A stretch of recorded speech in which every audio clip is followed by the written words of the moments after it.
This is Tokyo, Japan. It is the most populous city in the world with over 37 million residents. This is Red Rock in Ontario, Canada. Population under 900. No matter where you live on this wondrous planet, the amount of history in every meter of forest, desert, or ocean is unfathomable. If these walls could talk, if these lands could utter but a single story of what they've seen, we would have tales to tell for generations to come.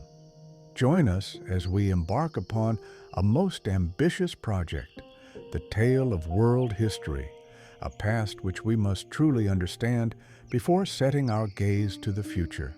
We will go back to World War I, the French Revolution, the African kingdoms, the Far East, ancient Greece and Rome, with lots of other stops along the way. But for now, our story begins here, the Earth, 85 million years ago.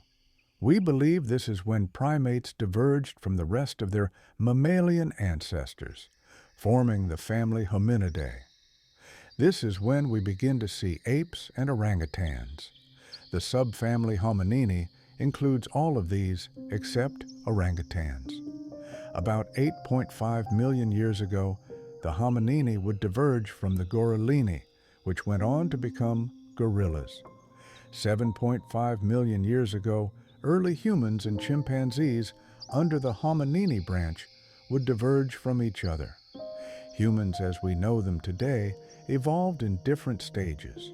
The Auroran, Sahelanthropus, and Ardipithecus were the first stages, up to 7 million years ago.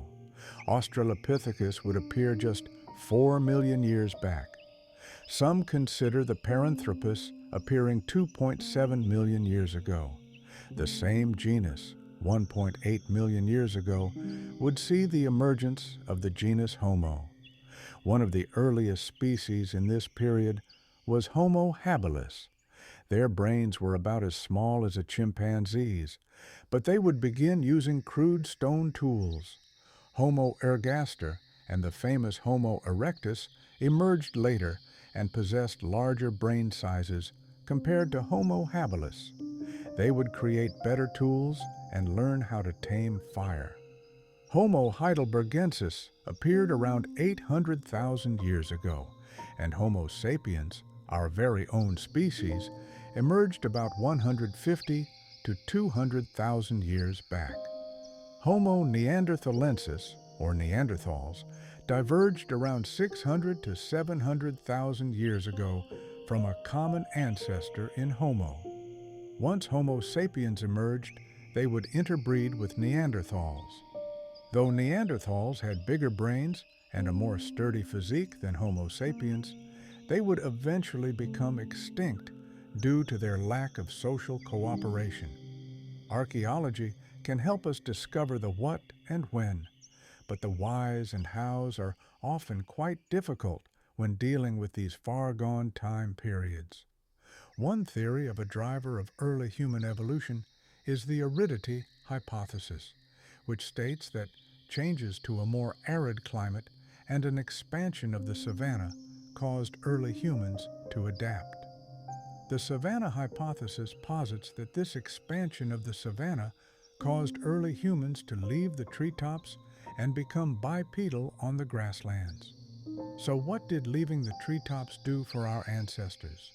Walking upright on the savanna helped in various ways, from being able to see further distances, traveling further while expending less energy, and most importantly, freeing up their hands to use tools and weapons. There were physical consequences to this as well. Skeletal changes would occur in the legs and back. Changes in the pelvis caused childbirth to become more burdensome than in most other animals. Gestation periods would also shorten significantly to allow a baby to pass through the birth canal before its head grew too large. This is also partly the reason why human babies are more helpless and need more time to develop than other mammalian species. From around 3.3 million years ago, when our ancestors first began using stone tools, until around 12,000 years ago, the Paleolithic era, or Old Stone Age, encompasses 99% of our technological prehistory. Early humans lived in small tribal societies, hunting and foraging for food, and beginning to use fire to cook and see in the dark. Members of the genus Homo would evolve during this period, leading to Homo sapiens around the Middle Paleolithic. From around 300,000 years ago, we start to see primitive works of art and spiritual practices involving the dead. As they were primarily nomadic, humans would travel from place to place looking for new food sources. This eventually, over thousands of years, brought us all over the world according to the out of Africa theory. Around 12,000 years ago, though, there would be a shift in human society, a shift that changed everything. The Neolithic Revolution, also called the Agricultural Revolution, saw humans begin to domesticate plants and animals and transition from their nomadic lifestyles into a more sedentary one. There are numerous theories about how this occurred, such as the hilly flanks hypothesis, which states that agriculture began in the hilly flanks of the Taurus and Zagros Mountains. Other theories claim that agriculture was developed to create surpluses of food in order to display power or dominance. The Neolithic Revolution had deep effects on human society. The somewhat egalitarian groupings of the past were replaced by a social hierarchy. The surplus of food made possible by agriculture led to more population growth. Not everyone was needed to produce this food, so many became full-time soldiers, craftsmen, and administrators. Priests and other spiritual leaders were often near the top of the hierarchy. Physical health suffered as well. Less activity was bad on its own, but close proximity to animals caused pathogens to jump from species to species, leading to widespread diseases. Neolithic humans were also plagued by vitamin deficiencies and poorer dental growth. This agricultural revolution is the basis for sedentary society, population growth, division of labor, and social stratification, all of which are still visible in our current society. The ancient period images of stern Spartans or Caesar crossing the Rubicon might manifest in one's head. Perhaps the sandy sparkle of an Egyptian desert where lie the dead homes of dead kings. This period covers not only centuries but millennia, from the advent of writing in ancient Sumer in around 3400 BC to around the fall of the Roman Empire in the late 5th century CE.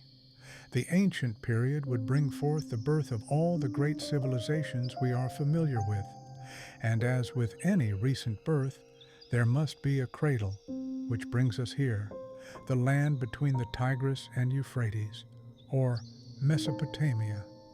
The alluvial plain created by the twin rivers allowed early settlers to remain here for thousands of years.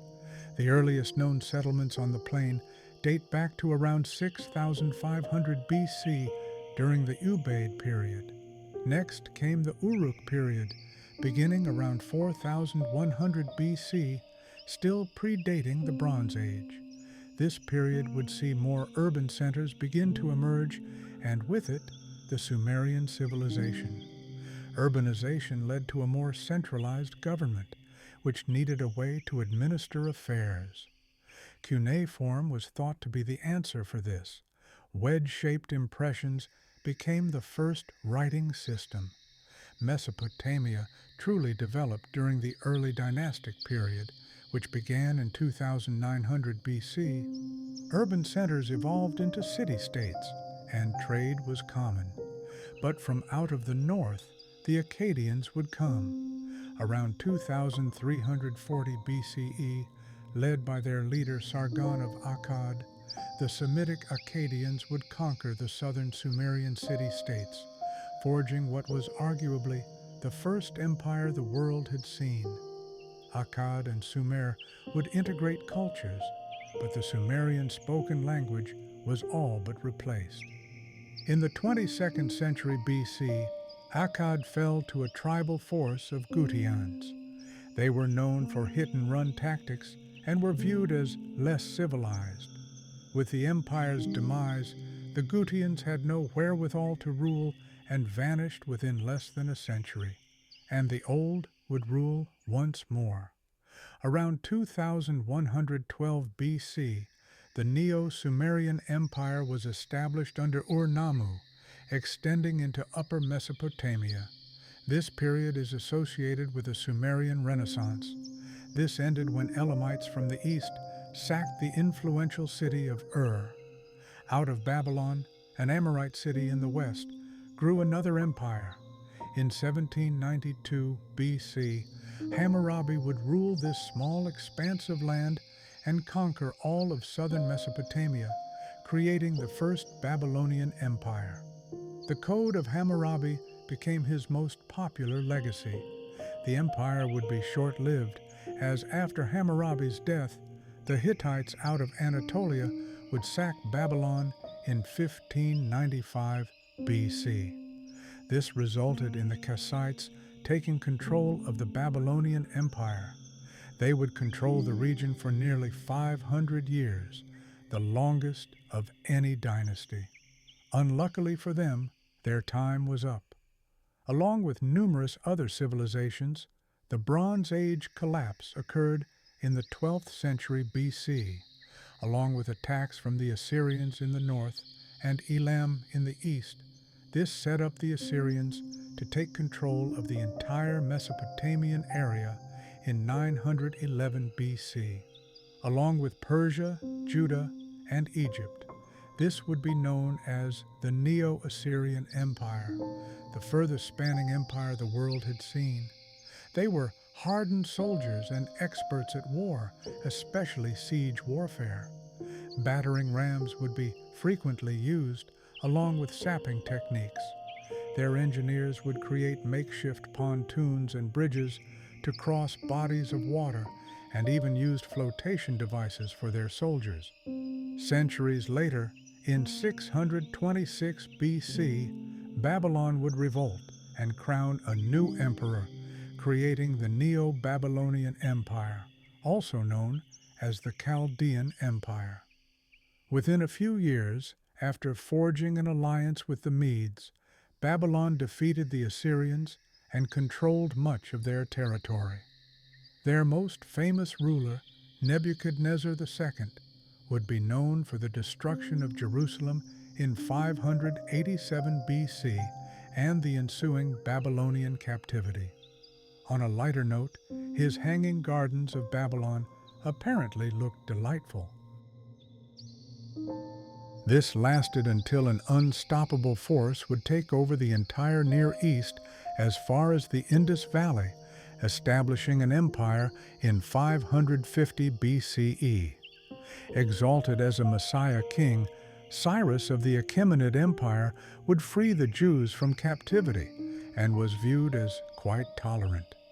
This empire would be most famously known for their constant wars with the Greek city-states.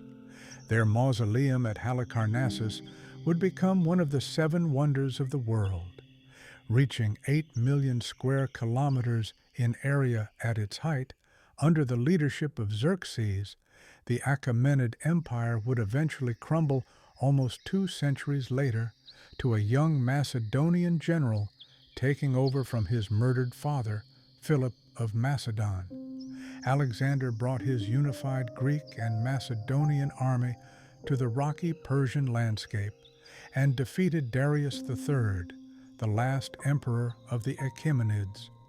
After Alexander the Great's early death, the Persian region became the Hellenistic Seleucid dynasty.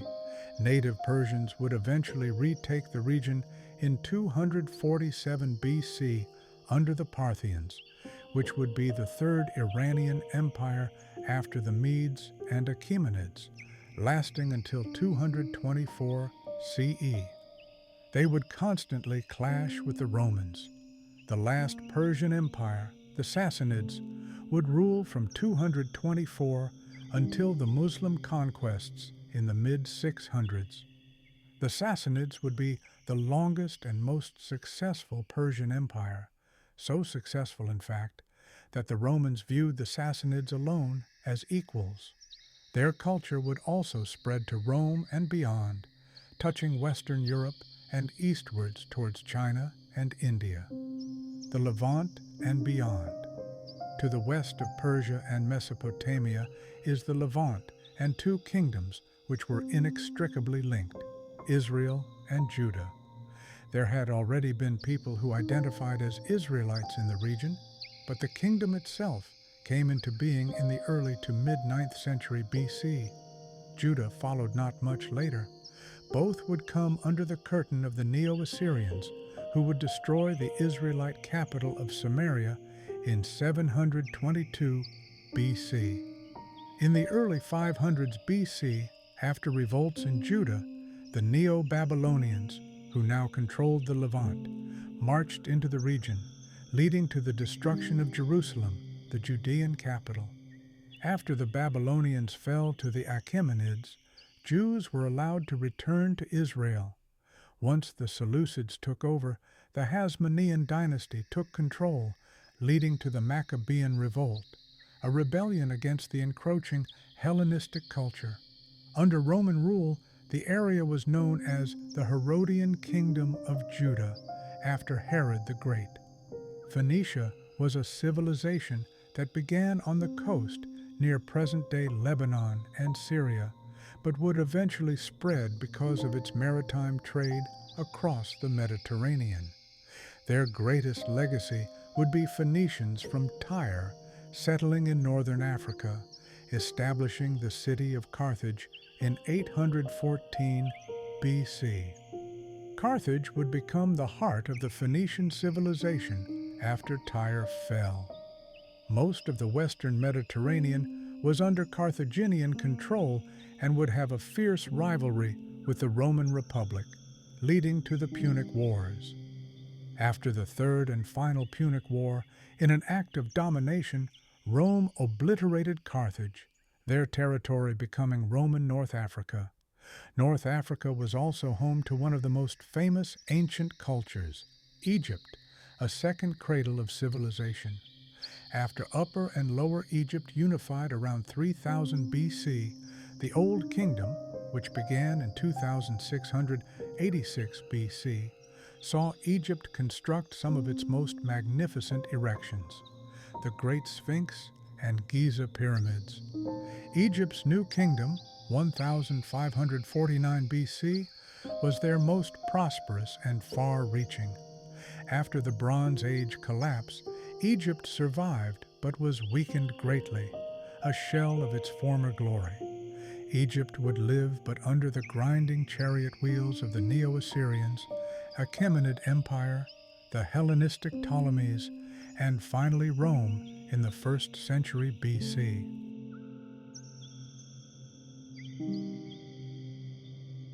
Africa beyond Egypt. To the south, we find what the Egyptians would call the land of the bow, Nubia, home to the Kushites.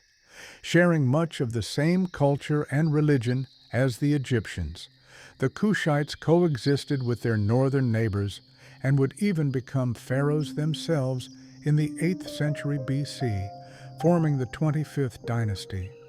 Women were held in high regard in Nubia, the Kandake being their ruling queens. The land of Punt, possibly located near present-day Somalia or Eritrea, was a trading partner of Egypt, exporting African blackwood, ivory, perfumes, and slaves. To their south, the kingdom of Aksum, located near modern-day Ethiopia, grew steadily from 100 CE to 940. Aksum was one of the first empires to convert to Christianity. It was known as the home of the Queen of Sheba and is said to be the location of the Ark of the Covenant from the biblical stories.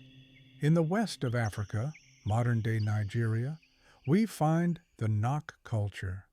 These highly advanced peoples, thought to have existed from 1000 BC to their disappearance in 200 CE, are considered the oldest sub-Saharan civilization to have created full-size terracotta figures. A certain figure contains Phoenician elements, which suggests the Nok were linked or influenced by the Egyptians. The land between the Sahara and the Savannah, the Sahel, is the Dar Tichit region near the Niger River Valley in Mali. The urban center, one of the oldest in Africa, was said to have existed from 250 BC to 900 CE, then possibly abandoned or relocated after the spread of Islam. The Indus Valley and beyond. There is evidence the Indus Valley civilization, one of the cradles of civilization, inhabited this region from as early as 3300 BC, firmly establishing their hold on the valley from 2600 BC, but would disappear and be replaced by 1700 BC. The Vedas were composed during the 1000-year Vedic period.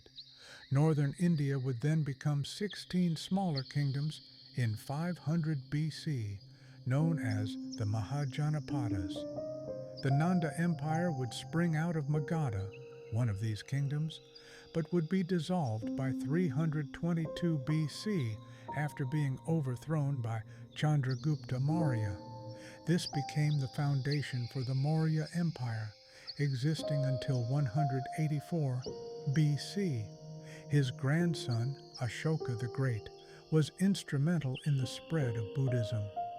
During the Middle Kingdom's period of India was the Gupta Empire, which was responsible for a golden age for Indian culture and sciences. They would see their demise at the hands of the Hunas, a branch of the White Huns, who weakened the empire enough that they relinquished hegemony of North India. China, the Yellow River Valley. The Yellow River Valley in China. This area can claim a fourth cradle of civilization and last of the Old World. In Chinese history, these people would be called the Xia, China's first dynasty, ruling from 2070 BC until 1600 BC. Some scholars debate these dates and claim the Xia are the early Tao culture, which was dated back to 1900 BC. The Shang dynasty would follow in 1600 BC until around 1046 BC. They would be China's second dynasty, but the first historians agree upon. Afterwards, they were conquered by the Zhou dynasty in the west, claiming legitimacy through the mandate of heaven, and who would expand into the Yangtze River region. While this dynasty ruled longer than any other, almost 800 years, power would slowly become decentralized, leading to the spring and autumn period, which would see the Zhou move their capital east to a safer location and become the Eastern Zhou. China would break apart into hundreds of smaller states, each with a warlord ruler. It didn't stay this way. 7 states would take center stage and battle during the Warring States period.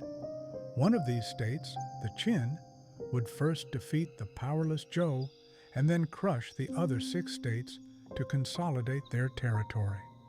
This was the first time China had been unified, and Qin Shi Huang of the Qin dynasty became the first emperor of China. This emperor ruled as an autocrat. Commanderies were created all over China, which took orders from none other than Qin Shi Huang. Legalism was firmly established and promoted, while Confucianism suffered. Using forced labor, the Great Wall began to be built, and perhaps hypocritically, invasions were launched into northern Vietnam concurrently. After the emperor's death, the Han dynasty would eventually take power from 202 BC until 230 CE, with a brief few years of the Qin dynasty when the throne was usurped. The Han were one of the most prosperous dynasties and shared ideas with the West through the Silk Road.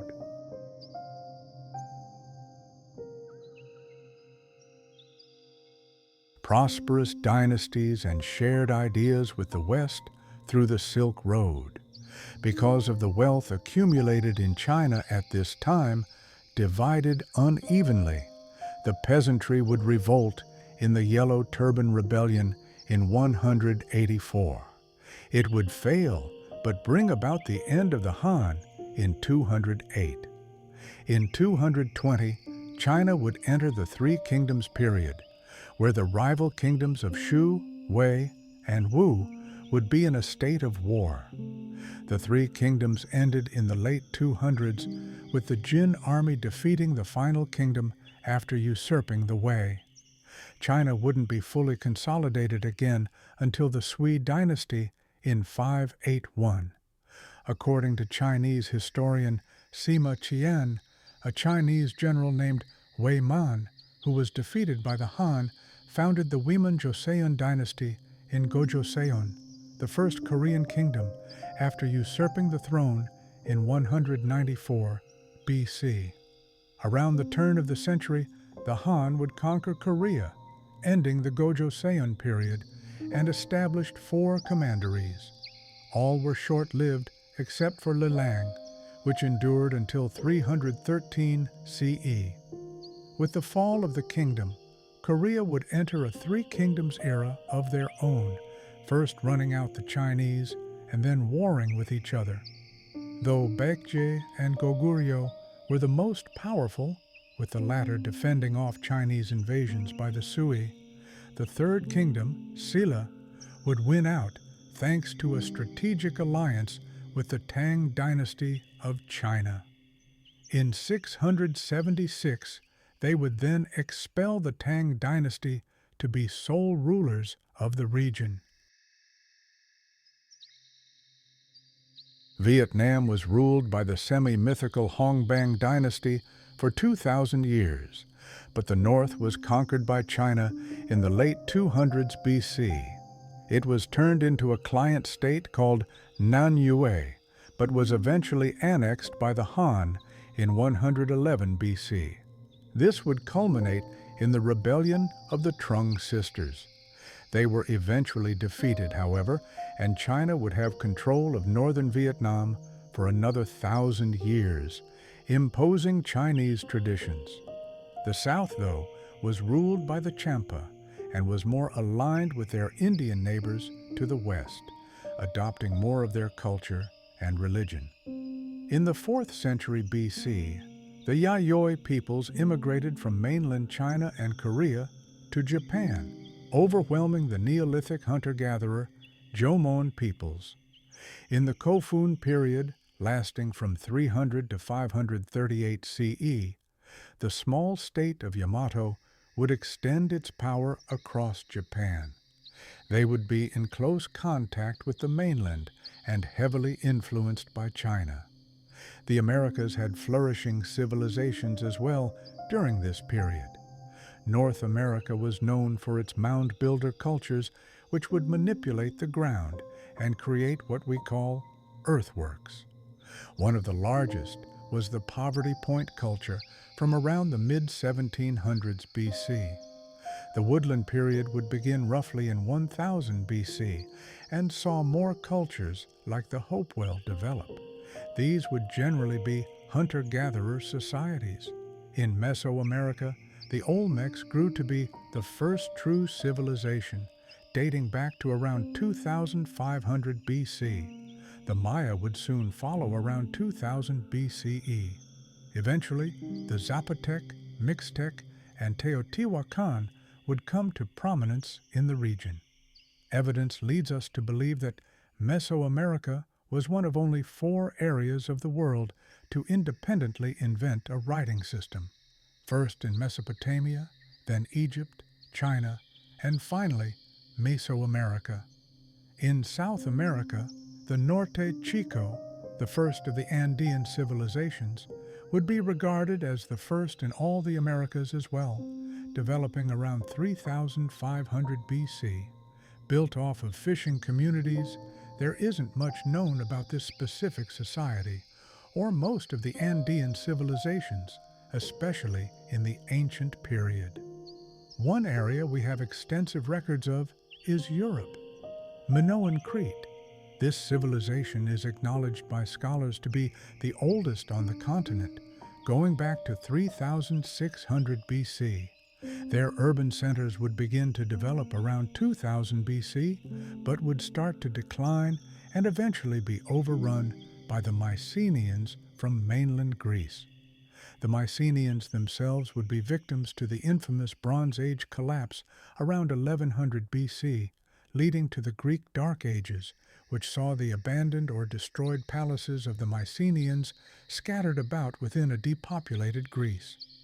Greece's Archaic Age would begin around 750 BCE until the invasion of Xerxes and the Persians in 480 BC.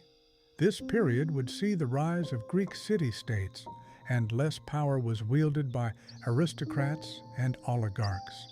Solon, a statesman from Athens, laid the foundation for Athenian democracy, and Sparta would adopt the Spartan constitution. In the wake of the failed Persian invasion, Greece entered a classical age where the Greek city-states formed an alliance called the Delian League. This is what allowed the city-state of Athens to thrive and rival Sparta, head of the Peloponnesian League, leading to the Peloponnesian Wars. Though only lasting from the 400s to 300s BC, the classical era would be the most familiar period of Greek tradition. It is regarded as the foundation of many Western cultures, with influences from literature, theater, architecture, philosophy, and science. The end of the classical period came when Philip of Macedon conquered Greece, but was subsequently murdered. His son, Alexander of Macedon, would take the mantle of the Greek and Macedonian army and lead it against the Persians, putting an end to the far-reaching Achaemenid Empire. With his untimely death in 323 BC, the Hellenistic Age began, which saw Greek culture flourish within the empire Alexander had forged, from Macedon to India. This Hellenistic period would last for around 300 years. In 146 BC, the Roman Republic defeated Greece at the Battle of Corinth, beginning what would be over 1,500 years of Roman rule over Greece. With the Parthians expelling the Seleucids in the east, only Egypt under the Ptolemies kept the Hellenistic period alive. That would end as well, however, after the Battle of Actium in 31 BC and the taking of Alexandria. From kingdom to republic to empire, Rome, along with Greece, would make up the core of classical antiquity, and the Romans would adopt much of Greek culture. The city of Rome would be founded in 753 BCE by the mythical Romulus and Remus, the former going on to become the first king. This was an elective monarchy. In 509 BC, Rome switched into a more representative republic based on democracy. There was a constitution and checks and balances within the governing bodies. Their conquest of the Mediterranean was slow, but after destroying Carthage in the Third Punic War, they controlled the entire region. In 27 BC, with Augustus declaring himself emperor, the republic perished, leaving way for autocratic rule. Rome would eventually turn into a military dictatorship. This led to more territory, as evidenced by the span of the empire during Trajan's rule, but it also led to more revolts. The crisis of the 3rd century saw the Palmyrene Empire break away in the east and the Gallic Empire break away in the west. Though both were reconsolidated, it would lead to the Tetrarchy and the Diocletian reforms, separating the Roman Empire in two, creating the Eastern Roman Empire. Eastern Emperor Constantine would found the capital at Constantinople and in 313 proclaimed Christianity as a legitimate religion. Rome would be known for its advances in infrastructure, constructing public baths, gyms, and theaters. Their aqueducts would be second to none. The wealthy would live in large villas, often in the countryside. All this would soon crumble in the 400s. Migrations of barbarians occurred, and in the latter half of the century, an already crippled Rome would breathe its last as Europe became a land of various Germanic kingdoms. This would lead into the Middle Ages, which saw Europe become a stunning amalgamation of Greek and Roman, Christian, and Germanic culture. Nomadic societies and so-called barbarians were powerful in their own right. The Huns were thought to have originated in Kazakhstan and would frequently invade Europe across the Danube. Attila was the most famous of these, reaching Rome's doorstep but turning back. The Celts were a loose group of tribes residing in Europe and would expand to occupy most of Europe, along with Ireland and Britain.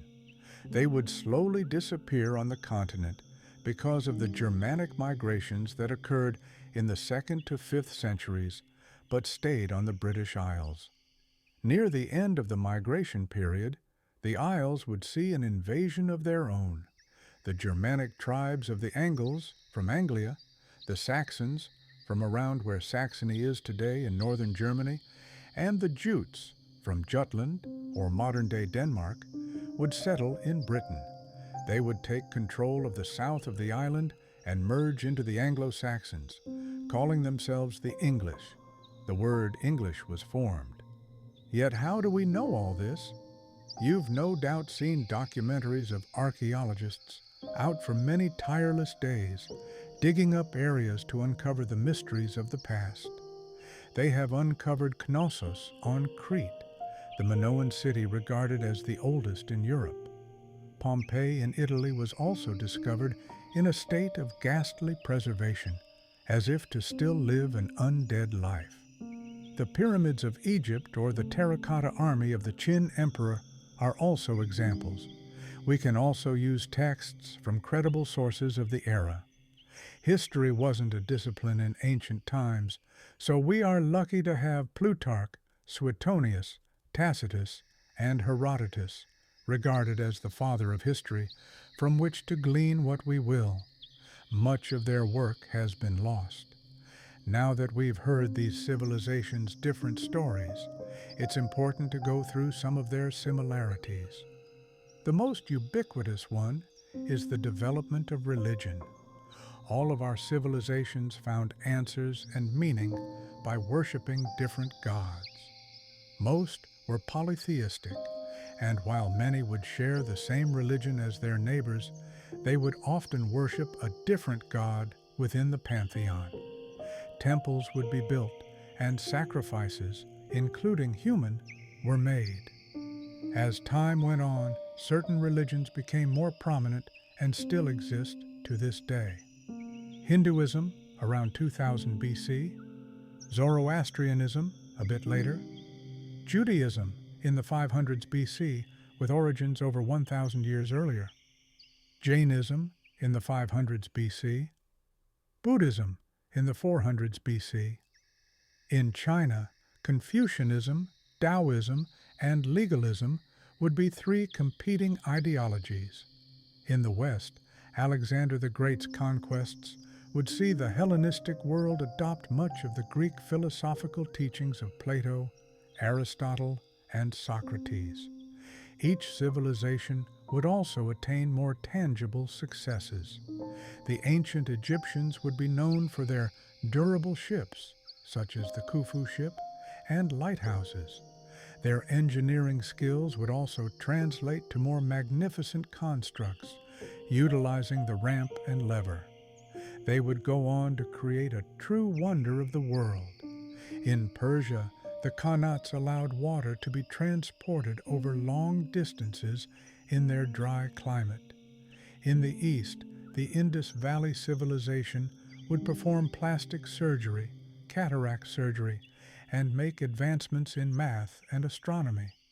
China would as well, producing the first confirmed comet sighting back in 613 BC. They would also excel at herbal medicine and acupuncture.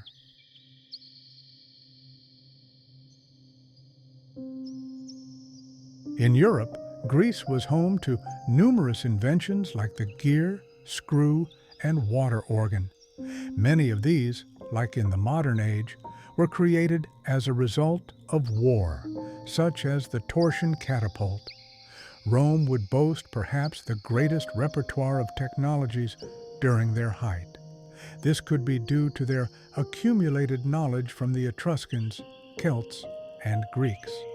Their roads, aqueducts, and dams were the most sturdy of their time. These civilizations would also mimic each other when it came to war. These were all sedentary societies. That means they were predominantly based on agriculture. Agriculture meant an increase in population, leading to a division of labor. Not everyone had to work the farms. This led to a professional class of fighters and military specialists. The days of a tribesman's early morning hunting and late evening skirmishing were no more. Division of labor also meant more people were able to pursue the arts. From Greece to Persia to China to the Americas, we find evidence of pottery, sculpture, and even music. This music, however, would not last. The end of the ancient period had come. What we would see would be powerful tribes with the strength to collapse empires. The Western Roman Empire fell in 476, and China would fall to the five barbarians, or Wu Hu, fracturing into the 16 Kingdoms period. The Gupta Empire in India would have its golden age cut short by the Huna invasions. With a roar of despair under the horsed hooves of galloping nomads and barbarians, the ancient world dies. Or perhaps it's just in need of a long, long rest. Or perhaps, if we knew where to look, it never went anywhere. After grave calamity, the world slumbers. The old world's most powerful empires have fallen, or are perhaps unluckily in the process of a long and arduous death. The Far East sees China fragmented. India's Gupta Empire, a golden age, has come to an untimely end. The Persian Empire, the dominant force in the Middle East and Central Asia for centuries, is about to change forever. In Europe, barbarian tribes inherited the earth from the fallen Roman Empire. Rome's successor to the east was strong, but internal conflicts and attacks from all sides saw the Byzantine Empire fail to make it out of the post-classical era. Ancient sub-Saharan Africa saw the Bantu migration change the demographics of the continent. Urban settlements were also built in West Africa, but seemingly abandoned. In the east, the kingdoms of Aksum and Nubia would grow to become substantial powers. North Africa was home to the Egyptians and Carthaginians. Medieval Africa would be a whole new game. North Africa changed first as the Islamic expansion, birthed out of the Arabian Peninsula, expanded in record time. By the mid-600s, a caliphate was established over the Sahara, and Islamic influence would shift southwards. This would leave sub-Saharan Africa split between Christian, Islamic, and traditional animist belief systems, though Christianity was on the continent centuries longer in Ethiopia. Islam became prominent in both the East and West, mainly due to trade. In West Africa, Islamic traders would have an influence on those who lived in the Sudan and Niger River Valley. The trans-Saharan trade route was one of the most extensive in medieval times and helped West Africa develop rich Islamic empires. The first major one was the Ghana Empire, lasting around 800 years, and seeing the creation of numerous urban centers. The introduction of the camel into West Africa made trade easier and more regular. The Ghana Empire would become a vassal state and replaced with the Mali Empire in the early 1200s. The kings of this empire were called Mansa, the most famous being Mansa Musa, who is thought to be one of the richest men to have ever lived. This was all thanks to the trans-Saharan trade. Timbuktu was an important city in this empire. The Mali Empire would eventually fall, and the Songhai would become the hegemonic power in the region. While not originally a Muslim empire, the Songhai would blend African animist beliefs with Islam. They surpassed the Mali Empire in terms of wealth, area, and power, but would fall to gunpowder technology from Morocco in the late 1500s. In the east, the Swahili coast was a group of port cities on the eastern coast of Africa. Originally Bantu, the Swahilis, which translates to people of the coast in Arabic, would operate in the Indian Ocean trade and would exchange various luxury items like porcelain, silk, and slaves. In Africa's south, there were traditional African societies which would also participate in this trade, such as the city of Great Zimbabwe, known for its impressive walls.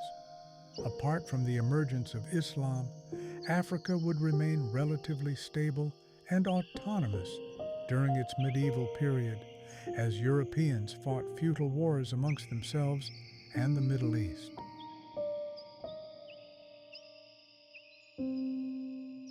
The stories we hear about the European Middle Ages are often romanticized, most written much later. Tales of sword and sorcery often take place in medieval settings, even in real places such as England.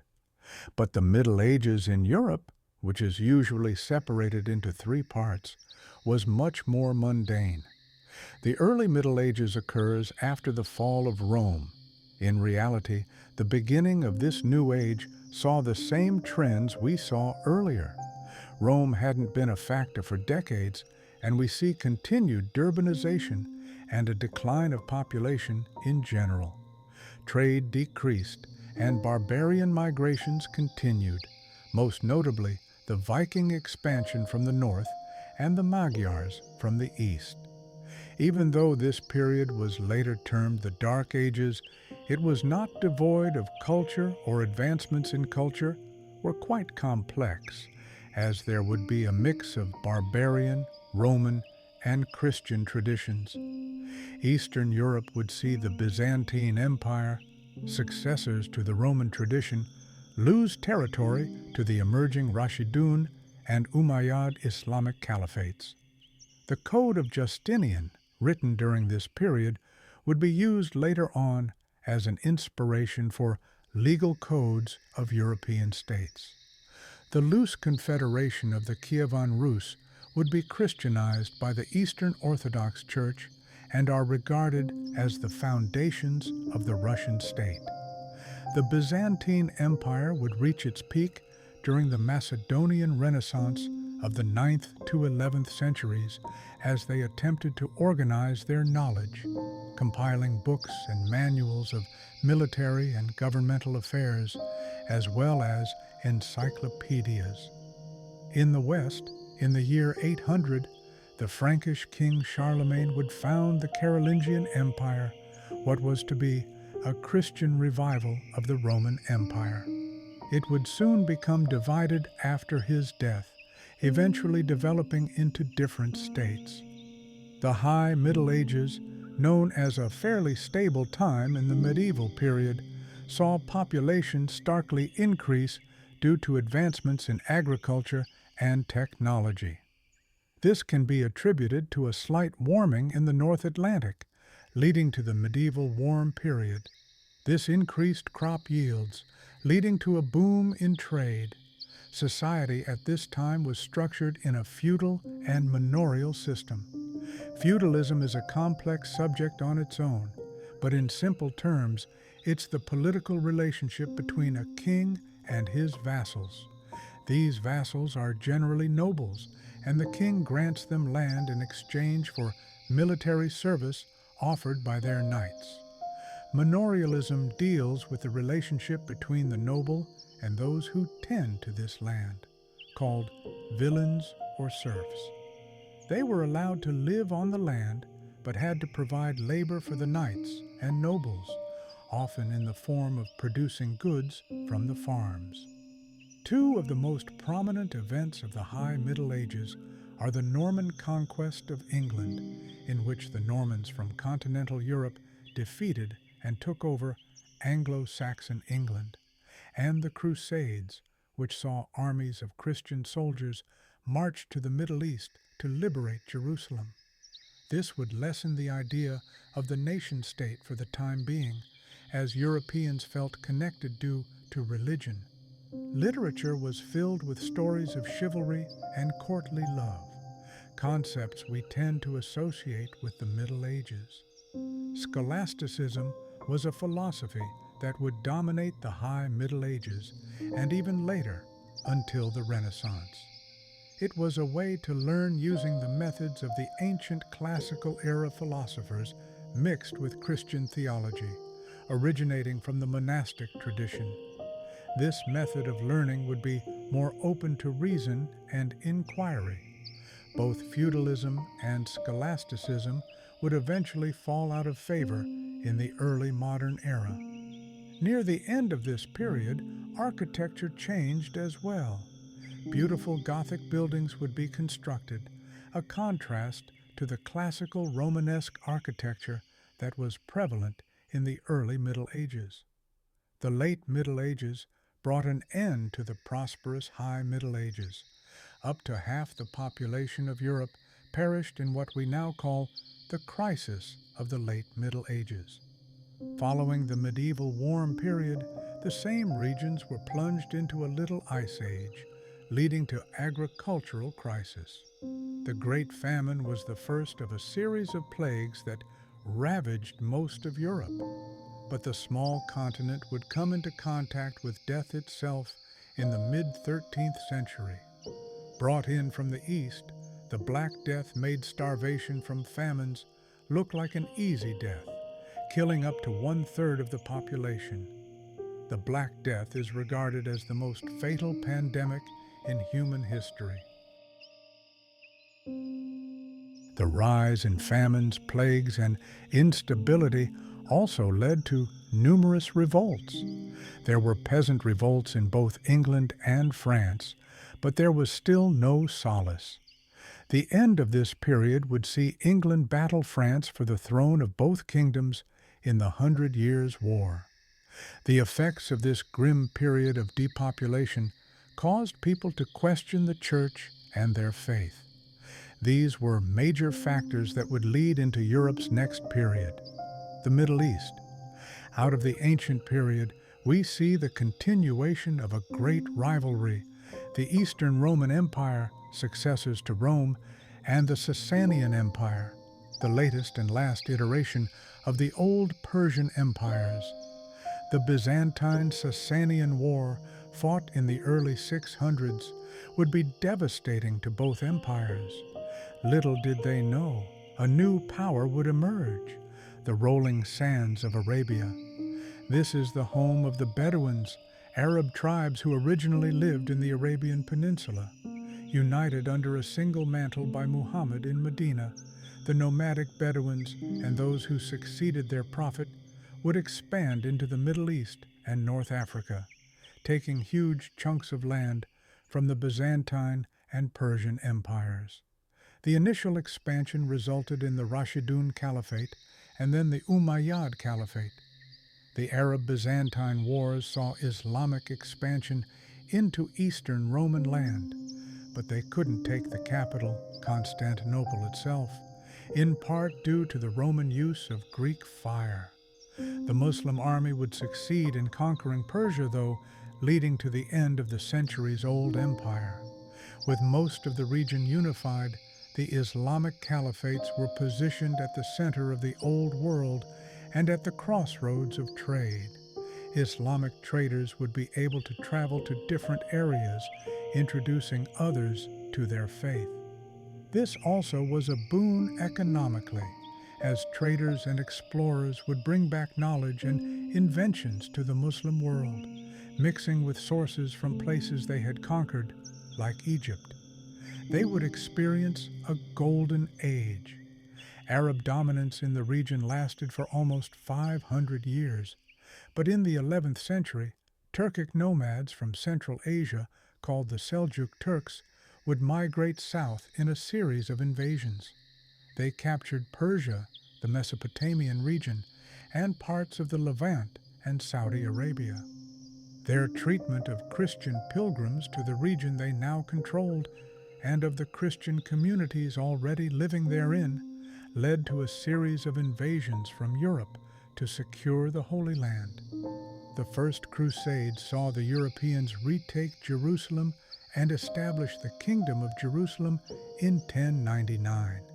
It would last for almost 100 years before being retaken by Saladin in the late 1100s. In the 1200s, the Middle East would be beset by other invasions out of Central Asia.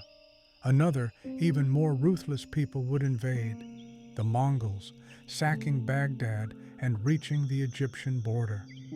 These Mongols retreated soon after, but the discord caused the Seljuk Turks to be deposed.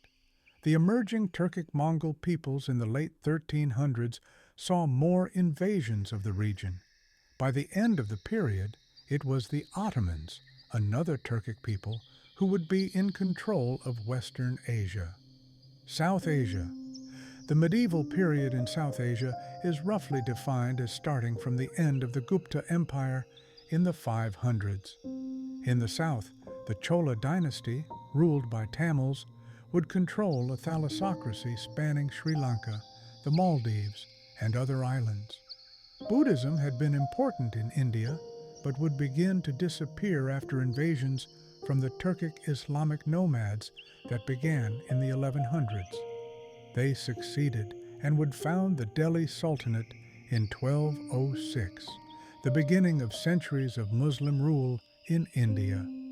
This would last until the 1500s, when a stronger Islamic power would dominate the region, continuing Muslim rule. Southeast Asia. Southeast Asia would prosper during this period. Trade from South Asia and China would pass through the Strait of Malacca, a preeminent trading channel. Most of the region was under heavy influence from South Asia. Only North Vietnam had closer ties to the Chinese. In the 900s, a Chinese Tang commander in Vietnam declared independence, later becoming Jai Viet, Great Viet. But this region would still be heavily under Chinese influence. South Vietnam was home to the Champa Kingdom and was governed by Hindus, associating more with their neighbors to the west. North Vietnam would eventually annex this area. Because of the trade in South Asia and East Asia, along with the spread of culture, Southeast Asia benefited greatly. Empires would rise, like the Khmer Empire in Cambodia.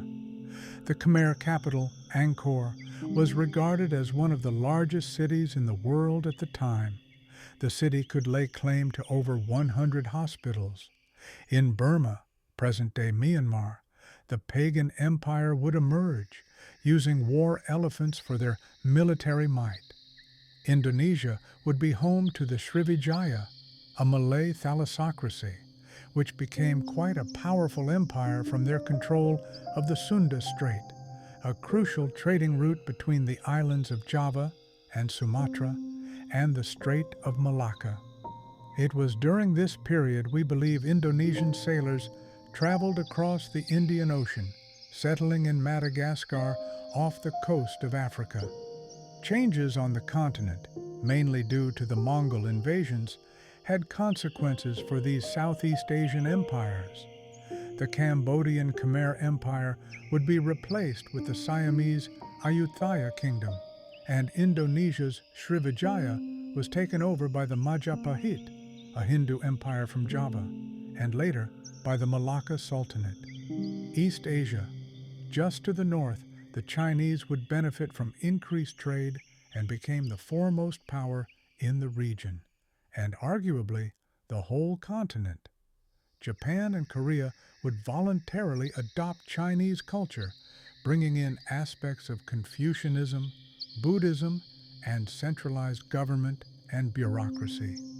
The short-lived but important Sui dynasty patched up and unified China again, and the subsequent Tang and Song dynasties took China to its greatest height, seen until that time. They would become the world's top economy, 3 times larger than all of Europe during the 1100s. The first recorded chemical formula for gunpowder was also created here, along with gunpowder weapons like the fire lance. During the Tang dynasty, China became increasingly involved in foreign affairs. They wanted to secure more of the Silk Road, so expanded westwards, encroaching into Central Asia. They would come into conflict with the Abbasids, the Third Islamic Caliphate, to succeed the Prophet Muhammad, who halted this expansion. Chinese prisoners from this battle are said to have brought paper-making technology to the Arab world. The An Lushan rebellion also hit the Tang hard, bringing about the death of perhaps millions. The Tang would fall in 907, leading to a civil war known as the Five Dynasties and 10 Kingdoms period. It wouldn't last long, and the Song dynasty would form in 960 and consolidate China by 979. They differed from the Tang in that they would specialize in maritime trade. This caused China's population to gather more southward towards trading ports, with ships reaching Arabia, India, and the neighboring regions to the south. China's economy continued to expand. Deeply devoted to their economy, the Song began using machines to produce products with coal as a power source.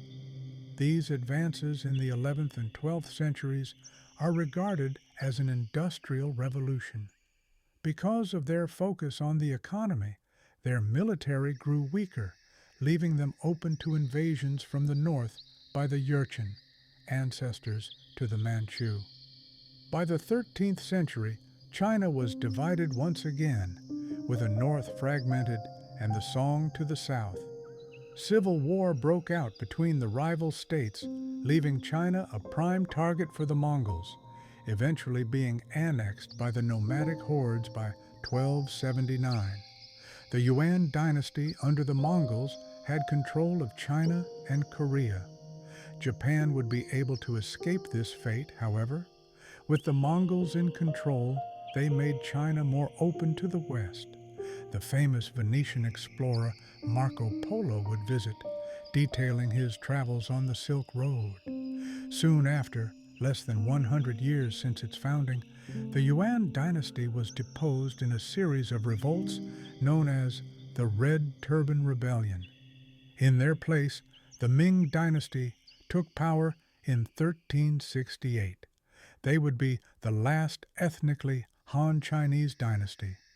Early on, the Yongle Emperor constructed a naval fleet and sent them on expeditions to the west under the guidance of Admiral Zheng He. After this brief period, though, the Ming would isolate themselves from the west for hundreds of years. Korea and Japan. Korea and Japan continued to have links with China, although not as much as earlier in the period. The Korean Emperor Sejong the Great created Hangul, the Korean alphabet, in 1443, replacing Chinese characters and creating a unique and intuitive writing system. Japan had just gone through the Heian period during its classical era, where it tried to distance itself from Chinese culture. Medieval Japan took things to an all-new level. The Kamakura period followed the Heian and saw the establishment of the first shogun, Minamoto no Yoritomo, in 1292. Japanese samurai would become common during this time of Japanese feudalism and decentralization. The Kamakura period would fall in 1333 as the shogunate was destroyed and imperial rule restored under Emperor Go-Daigo. Seemingly not yet the time for an imperial restoration, this period would only last 3 years before the establishment of the Muromachi, or Ashikaga, shogunate. The Muromachi period was first marked by division by those who still supported the emperor. This led to the Warring States period, also called Sengoku, a near century of constant civil war and social unrest. In 1573, the Muromachi shogunate would end when Ashikaga Yoshiaki, the last shogun, was driven out of Kyoto by Oda Nobunaga, a powerful daimyo, feudal lord, and head of the Oda clan. The Mongols. While the early post-classical period was dominated by the rapid expansion and conquests of the Arabs from the Arabian Peninsula, the latter half of the period was dominated by nomadic invasions from Central Asia. The most famous and powerful of these were the Mongols. The beginnings of the empire were humble. In the steppes of Mongolia, tribes were united to form a more powerful entity. Genghis Khan was declared ruler of this confederation in 1206, creating an empire that extended from Central Europe to the Sea of Japan, southwards into South Asia, and eastwards into the Levant and Arabia. The Mongol Empire would have control of almost 18% of the planet's total land area, only second to the infamous British Empire that would form centuries later. The Mongol hegemony in Eurasia would bring about what historians call Pax Mongolica, a period of stability where trade was regulated, along with exchanges of ideas and technology from the West and East. After Genghis Khan's death, there was some dispute over who his successor would be. Kublai Khan, one of Genghis Khan's grandchildren, would end up being next in line, although he was not recognized by the whole tribe. By Kublai's death in 1294, the empire was fragmented into 4 separate khanates. The Golden Horde in the northwest, which would become Turkicized, the Chagatai Khanate in the west, also Turkicized, the Ilkhanate in the southwest, and the Yuan dynasty, which ruled over China, founded by Kublai Khan prior to his death. While the Mongol Empire demonstrated the interconnectedness of the Old World by their running of the Silk Road, the trading routes had always served to keep major powers within distance. This wasn't always a blessing. Just as trading goods passed along the route from city to city, so too did diseases, often deadly. It's thought the plague of Justinian entered Europe via the Silk Road. A major outbreak of the disease killed off 1/4 of the Mediterranean population. A theory also states that the Mongols were behind the bubonic plague entering Europe. They would catapult diseased corpses into enemy towns in Crimea during sieges. Those who fled the town, specifically traders, would head to Constantinople or Italy, bringing the disease with them. Scientific and cultural progress. Old World science often has a bad reputation when it comes to the post-classical period, thought of as being 1,000 years of dark ages between the scientific advancements of classical antiquity and the Renaissance. But most, if not all, of these regions advanced significantly. Africa gave rise to the kingdoms of the West and Swahili coast, each benefiting from 2 separate trading routes.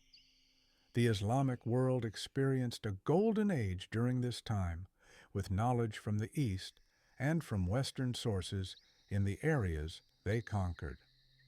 Europeans also brought back much of this knowledge during the Crusades, which gave them access to more classical sources.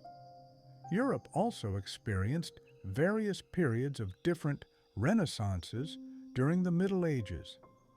The East would highly modernize under the Chinese as well. This makes the post-classical period one of great progress, despite the seemingly constant setbacks. The ancient period saw just the beginning of mingling between these different empires, but the post-classical period saw the beginnings of globalization for both its enrichment and detriment. The untouched New World. There was one part of the earth, though, that remained untouched by the Old World. The land is cold and barren. Vikings settled on this snowy expanse of land in the north by around 980. The presence of Norse or Varangians made this settlement lucrative for the ivory trade. In the 1200s, other expanding peoples would come in from the west. We aren't certain how these people, who the Norwegian Vikings called Skraelings, interacted with them, but by the 1400s, because of the Little Ice Age, the Vikings abandoned their settlements, heading back east. These settlements were on Greenland, and those people initially called Skraelings were the Thule people, the ancestors to the Inuit. This is L'Anse aux Meadows, another Viking settlement, this time in Newfoundland, Canada. They would call this Vinland because of the presence of grapevines used to make wine. This colony, set up around the year 1000, would only last for around 20 years due to constant conflict with the Beothuk native tribe. With but a slight touch of fingertips, the Old World and New World would remain divided for another 500 years.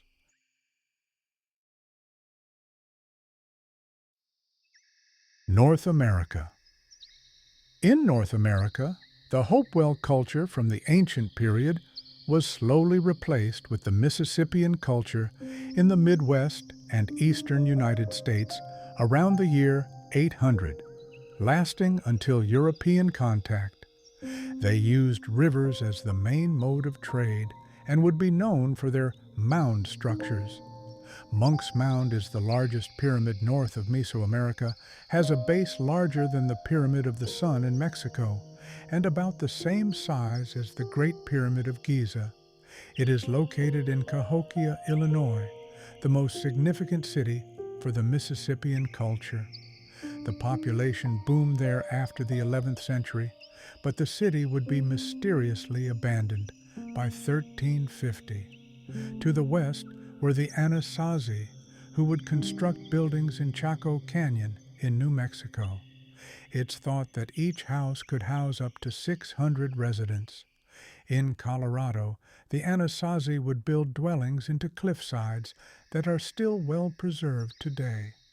Further south, Mesoamerica was still experiencing a classical age. Teotihuacan would start out the period at its peak with 125,000 residents and was considered the sixth largest city in the world at that point. The Pyramid of the Sun was the third largest pyramid on Earth and was oriented to astronomical events. Extreme weather events in 535 and 536, which caused sporadic extreme cooling, could have caused the decline of this civilization, perhaps leading to widespread rebellion. The Maya civilization, one of the most advanced in the region, occupied the Yucatan and Guatemala in various city-states originally influenced by the Teotihuacan of Mexico. They would build their own complex network of trade systems. Two city-states, Tikal and Calakmul, would have a rivalry spanning centuries.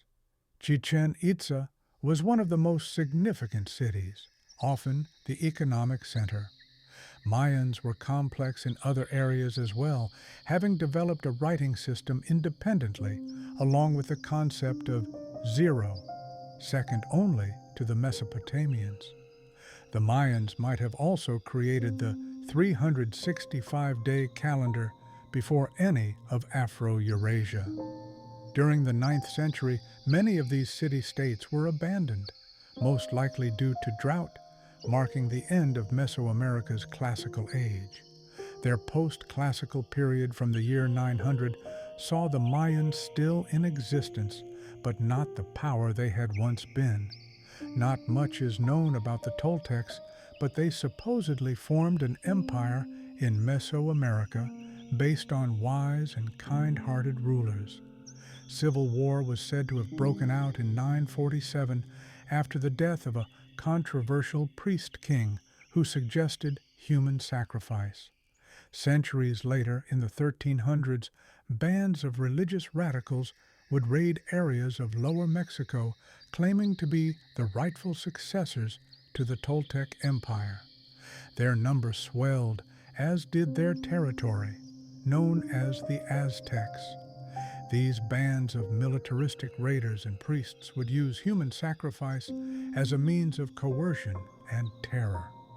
They employed more advanced agriculture techniques such as chinampas, irrigation, and terrace agriculture to support their growing population. In the 1400s, the Aztec center of Tenochtitlan allied with Texcoco and Tlacopan to form a powerful triple alliance, also known as the Aztec Empire. This empire would take over the majority of Mesoamerica, making most city-states tributaries by the mid-1400s. The empire would fight the Flower Wars, intermittent ritual wars fought with other city-states, the most famous being against Tlaxcala. This would occur until the 1500s, when the Aztec Empire would be forever changed. In South America, the Andean region, which produced the most advanced American civilizations from the ancient period, continued to thrive in the post-classical era. Most of the regions east of the Andes were primarily inhabited by semi-nomadic tribes, although the Amazon River basin shows evidence of complex culture. The Andean civilizations were generally advanced and developed independently from Mesoamerican cultures. While they didn't have a writing system, they could rely on knotted strings called quipus to send messages or communicate over long distances. These long distances would be dominated by llamas, who were the main transporters of goods in the Americas, as they didn't have access to the horse or wheel. During the first part of this post-classical period, two Andean empires had dominated the region. In northern Peru was the Huari, or Huari Empire, and to the south, also occupying parts of Bolivia, was the Tiwanaku Empire.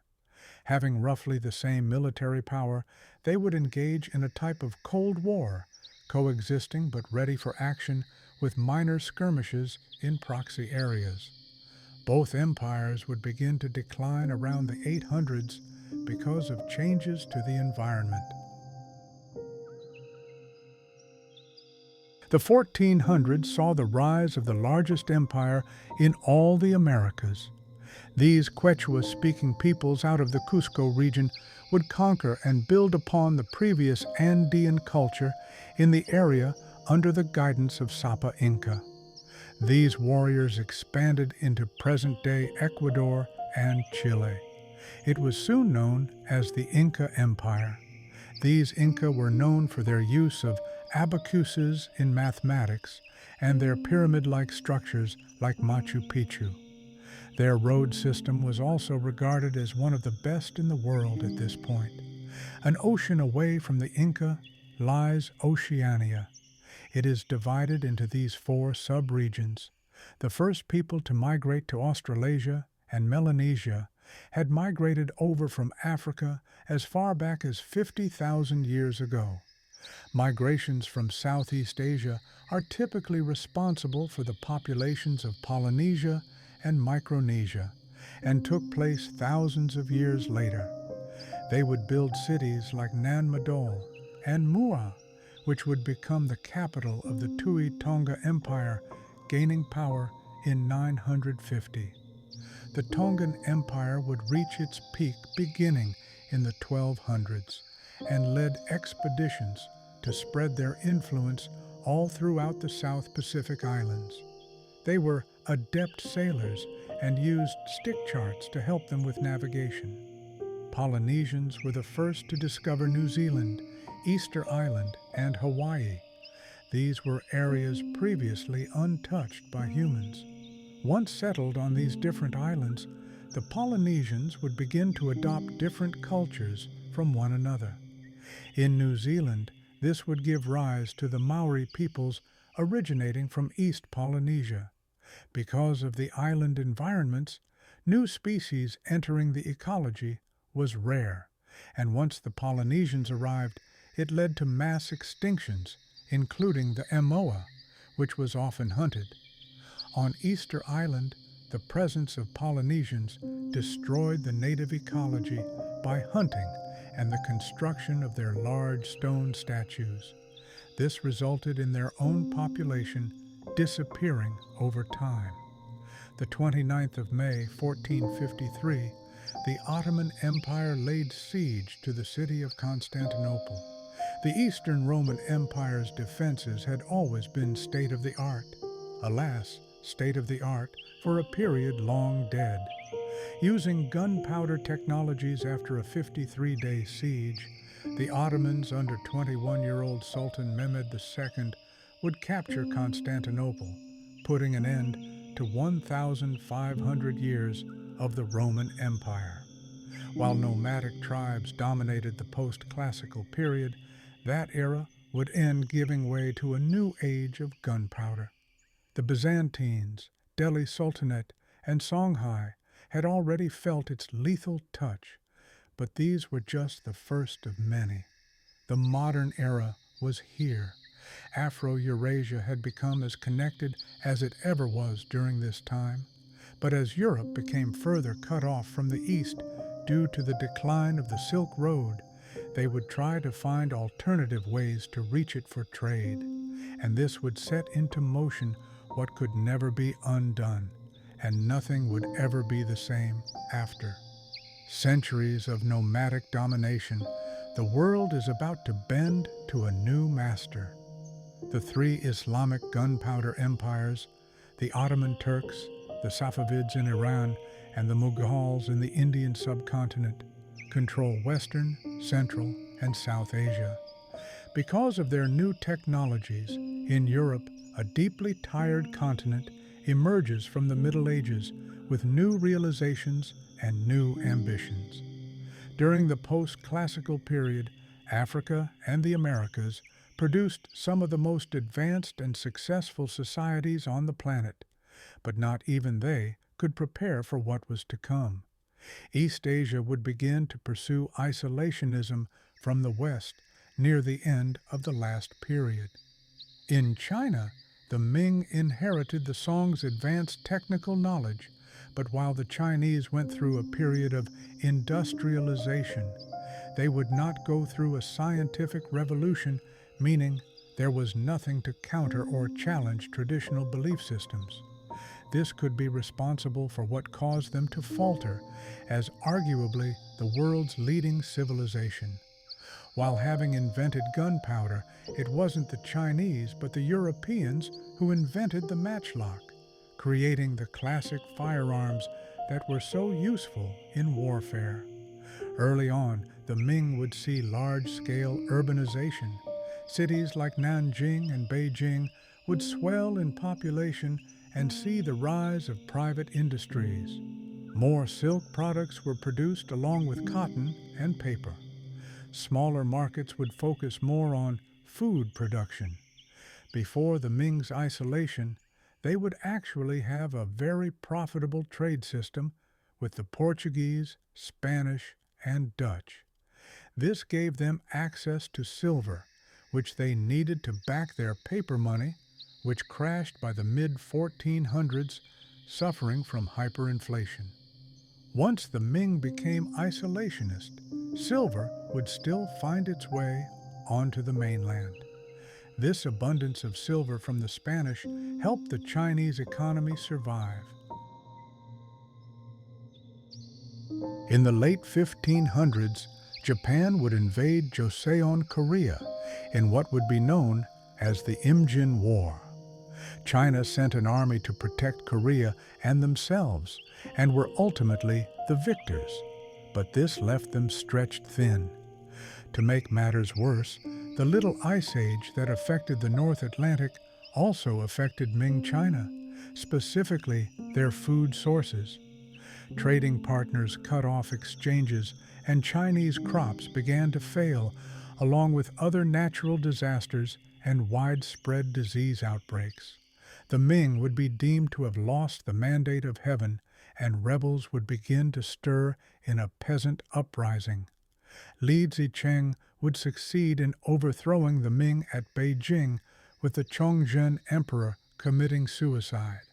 Prince Dorgan, who would form the next dynasty, though allied with a former Ming general Wu Sangui, and took Beijing themselves, forcing rebel Li Zicheng to flee the city and establish the Qing dynasty. This dynasty wouldn't be ethnically Han like the Ming, but Manchu.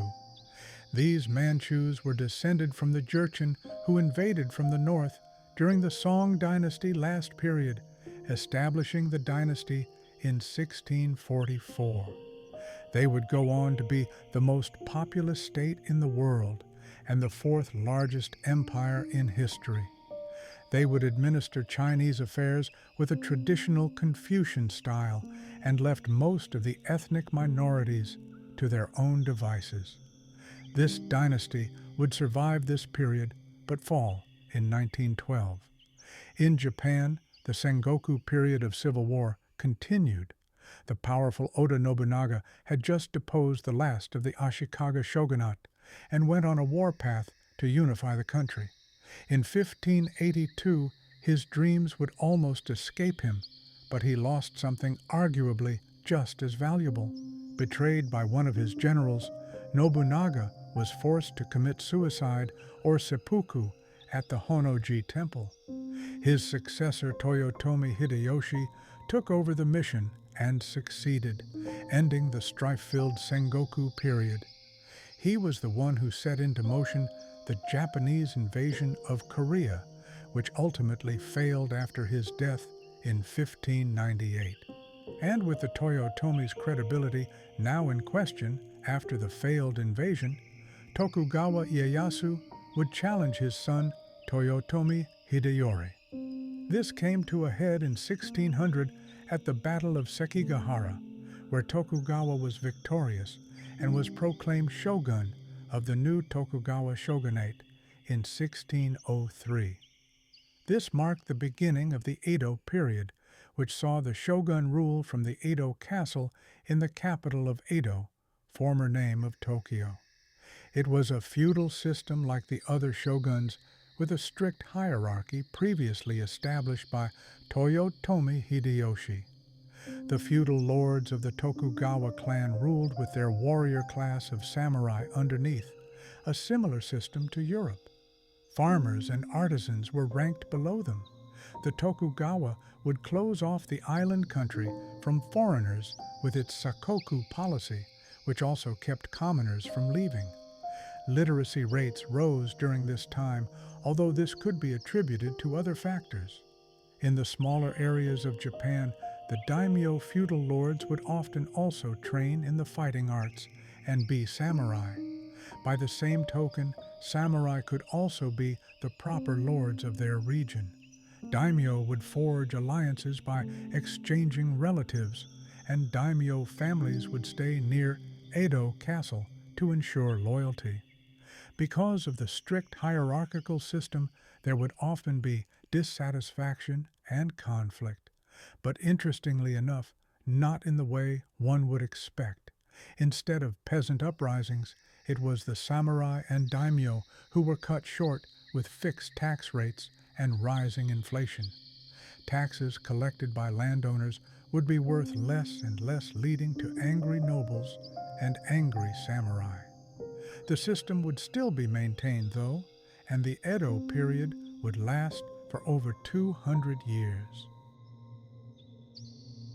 In 1392, the middle of the post-classical period in Korea, Yi Seong-gye, established the Joseon dynasty, and the capital was eventually moved to Seoul. King Sejong the Great, the fourth king of this dynasty, was responsible for replacing Chinese characters to create the Korean alphabet. The Japanese invasions of Korea would occur in the late 1500s, but how exactly did they fail? The answer was this man, Admiral Yi Sun-sin. He headed a fearsome Korean navy consisting of oddly shaped ships. They would be completely enclosed in metallic armor with spikes on top to prevent boarding with a dragon's head poking out the front. These ships would resemble a type of turtle. These turtle ships, called Geobukseon in Korean, were also fearsome offensive weapons capable of firing at least 5 different types of cannon. Combined with the Panoxion warships, they would win a stunning 16 out of 16 battles, utterly destroying the entire Japanese Navy in 1597 at the Battle of Chilcholyang. After a bit of trickery, the entire Korean fleet was destroyed by the Japanese. Korea would have the last laugh as the few remaining turtle ships were revived and altered.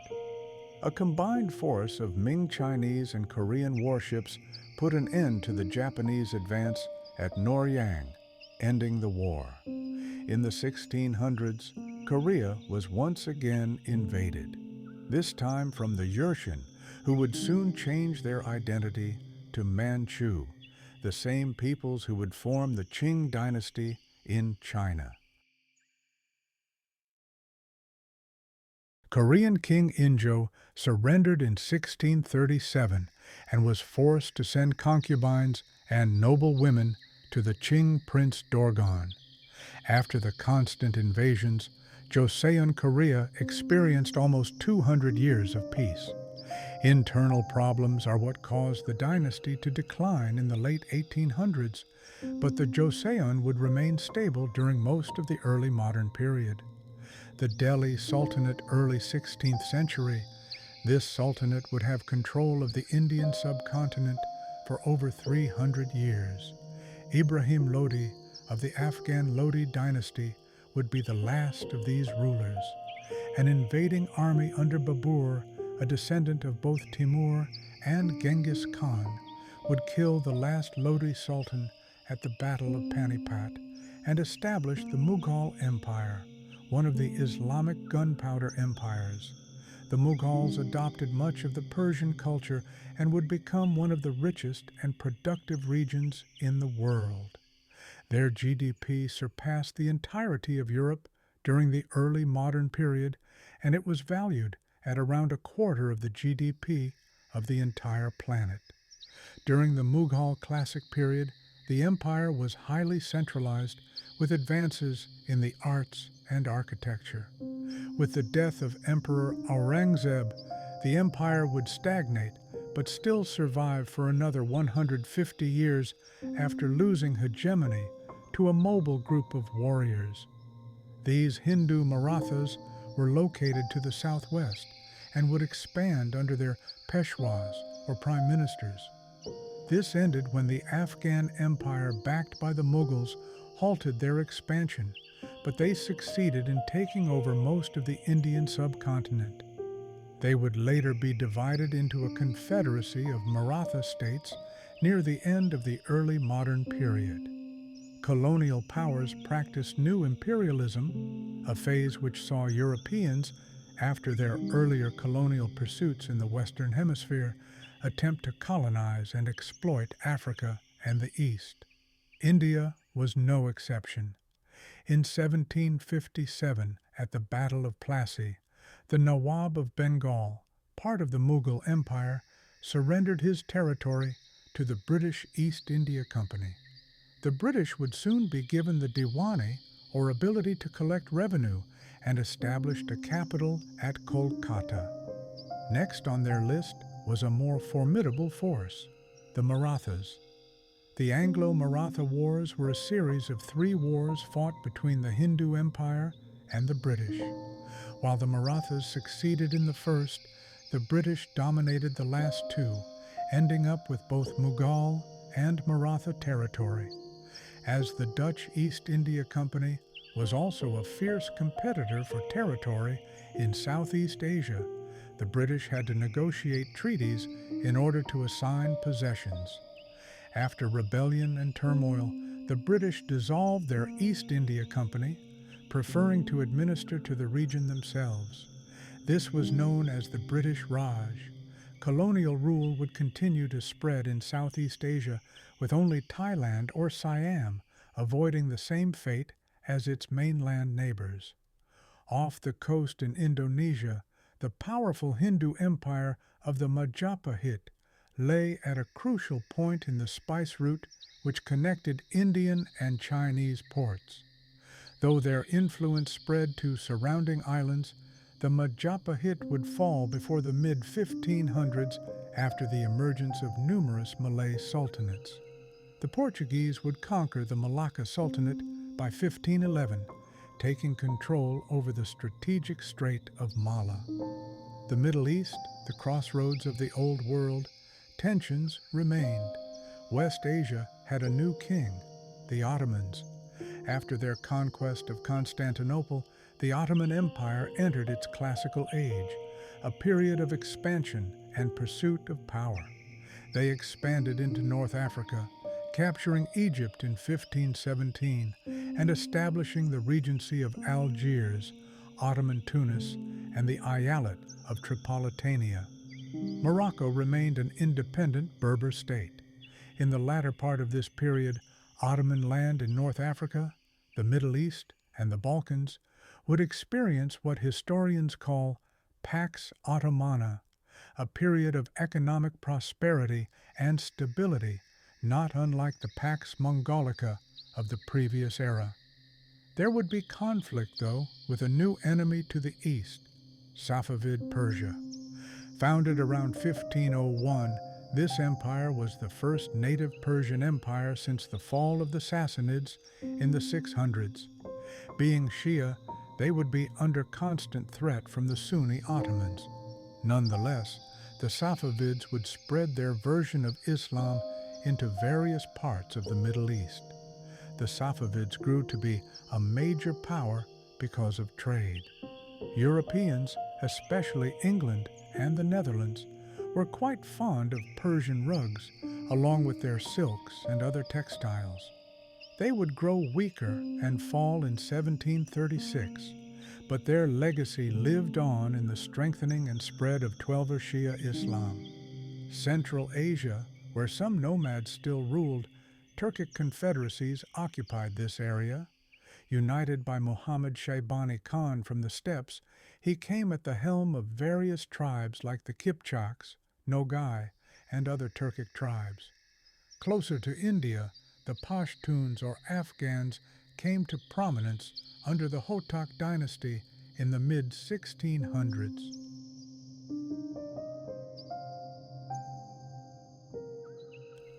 They launched invasions both to the east in India and the west in Iran. The Pashtun Ghazis, or warriors of the faith, would form the aforementioned Lodi dynasty of the Delhi Sultanate, the final dynasty before its collapse to the Mughals. In the west, they would also invade the Safavid Empire, handing it a devastating blow at the Battle of Gulnabad, a blow the empire wouldn't recover from. The Afghans would later form the Afghan Empire or Durrani Empire in the 1700s, which halted the Hindu Maratha expansion. Man is the measure of all things. This idea, attributed to Protagoras, one of the ancient Greek sophists, would be at the center of the humanist movement in Europe. Birthed out of Italy still during the late Middle Ages, humanism manifested itself in the Renaissance, which would later spread all across the continent, bringing Europe into the modern age. Using man or human as the basis of what we can know and learn, they began to use inductive reasoning and physical observation in the sciences. Arts and literature blossomed as well. Linear perspective began appearing in paintings, and images were more lifelike and natural, often depicting ordinary people in majestic light. Literature began to use more common language, and with the emergence of the printing press, became more available to more people. Warfare also changed dramatically. Though gunpowder was invented in the East, once they possessed the technology, it was the Europeans who created the most effective firearms, able to pierce even the finest of armor. The classic burdensome nightwear fell out of fashion. With cannon also utilizing this gunpowder, castles would be rendered nearly useless, as the walls had difficulty withstanding the potent weapon. Renaissance ideals eventually opened the door for more scientific advancements. Influenced by the works of Alhazen, a Syrian astronomer from the Islamic Golden Age, Nicholas Copernicus would help to replace the faulty geocentric model of the solar system, which claimed the sun and all planets moved around the Earth, with the heliocentric model in which the Earth and all other planets move around the sun.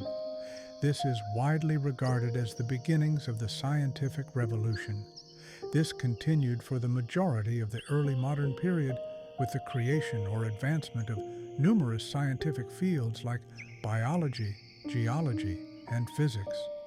They would surpass or replace much of the classical era sciences, Aristotelian physics being a prime example. Many of these ideas directly challenged the Church.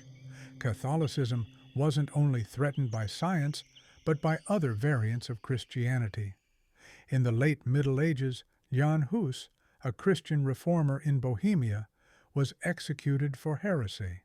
His followers, known as Hussites, began spreading this version of Christianity, and feeling threatened, the Catholic Church would engage in a series of crusades against the Hussites. While the wars would simply end in compromise, they were significant as they were the first European war fought where gunpowder was a factor.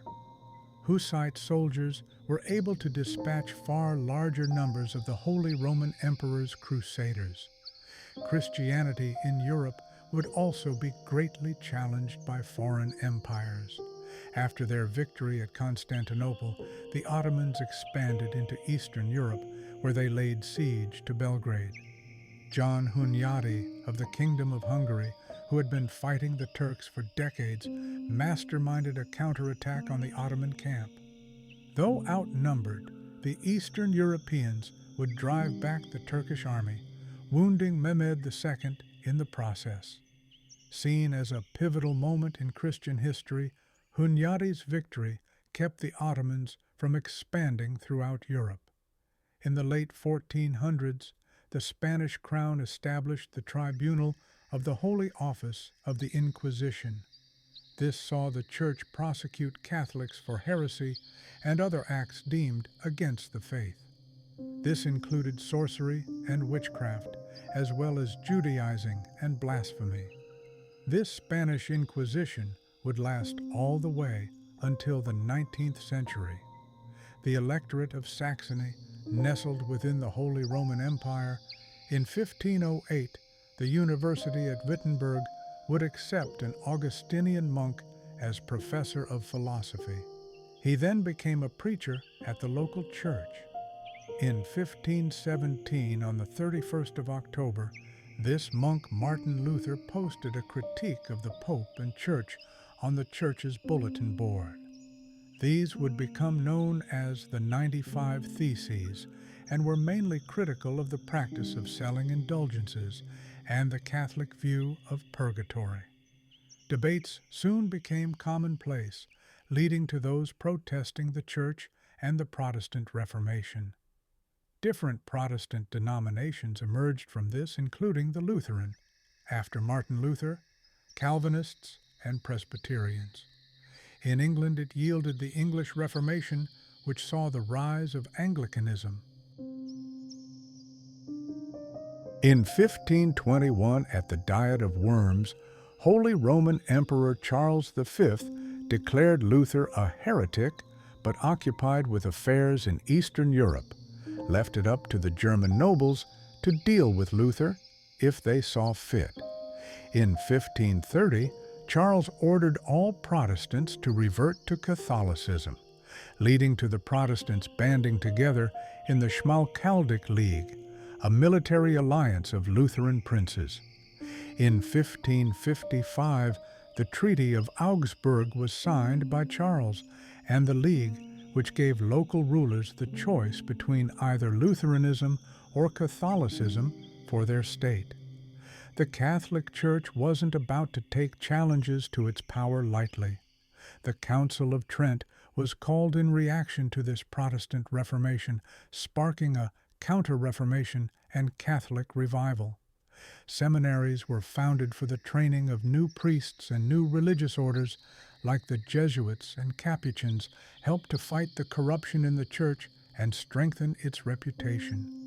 New spiritual movements would begin in the major Catholic bastions like the Spanish mystics and French school of spirituality. In Italy and Malta, there was the Roman Inquisition.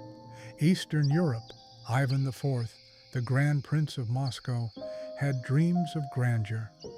Declaring himself Caesar or Tsar, Ivan the Terrible went on a campaign to unify the various Turkic Khanates and Rus principalities in the region. He nearly doubled the area of this new Tsardom of Russia, a multi-ethnic state spanning 2 continents. The Atlantic Ocean, the early modern period, saw this expanse of water become much more crowded. In Western Europe, the age of discovery teemed with European seafarers traveling to find gold, silver, and spices, as their previous routes via the Silk Road were now controlled by the Ottomans. Europe's position on the globe enabled it to take to maritime expansion more easily than most other regions. The dominant economic ideology at this time was mercantilism. This school of thought dictated for an economy to maximize its exports and minimize imports. It wasn't a free market economy, and it led to massive government intervention, often with militaristic and imperialist motives in order to achieve their goals. This economic model was part of the commercial revolution, which saw the European economy expand. European states began to compete with one another, not militarily, but economically. On top of simple commerce, there would be a stark increase in other financial endeavors like insurance, banking, and investments. In the search for precious metals and spices, the Portuguese would have a maritime breakthrough. The carrack and caravel were state-of-the-art ship designs, which made traveling on the ravaging waters of the Atlantic possible. Theories state that the Portuguese and Spanish of the Iberian Peninsula were the first to begin this new age of discovery because they were in desperate need of gold and bullion due to their recent war with the Islamic settlements in Spain during the Reconquista. More traffic on the highways of the ocean led to more bandits. From the mid-1600s to the mid-1700s, the golden age of piracy would reign. This period began with Anglo-French buccaneers based in the Caribbean attacking nearby Spanish colonies. Later on, the pirate round, a route across the Atlantic and around the tip of Africa, was a popular method of attacking both Muslim and British East India targets in the Indian Ocean. Later still, after the War of Spanish Succession, many privateers and sailors, now unemployed, would take up piracy. They couldn't let those maritime skills go to waste, now could they?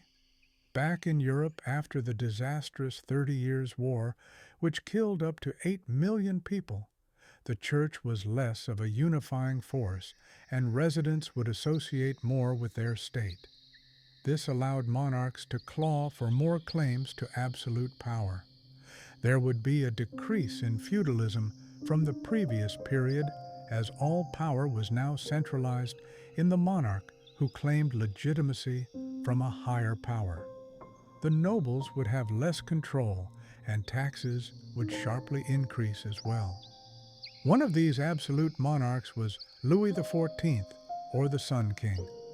He shepherded France through three major wars, one of which was the War of Spanish Succession, where European powers banded together to stop a unification of the French and Spanish crown under one Bourbon king, as it would upset the balance of power on the continent. The king's ambitions died as France and Spain lost the war to the English and United Provinces of the Netherlands. This Treaty of Utrecht from the early 1700s marks the end of Spanish naval dominance, with the British the new hegemonic maritime power. In England, the English Civil War saw the royalists who supported the king battle the parliamentarians who supported Parliament. The parliamentarians were victorious, and Charles I was executed, his son Charles II exiled. The British Isles were then united under Oliver Cromwell. In the 1660s, the English Restoration saw the return of Charles II to the throne.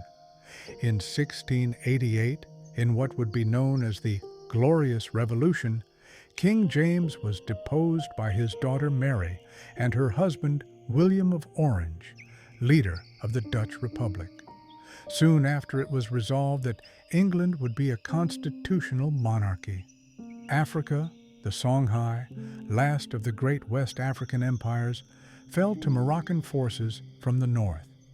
In the east, the Ethiopian Empire was alive, run by the House of Solomon, who claimed descent from the old Aksumite Empire and King Solomon.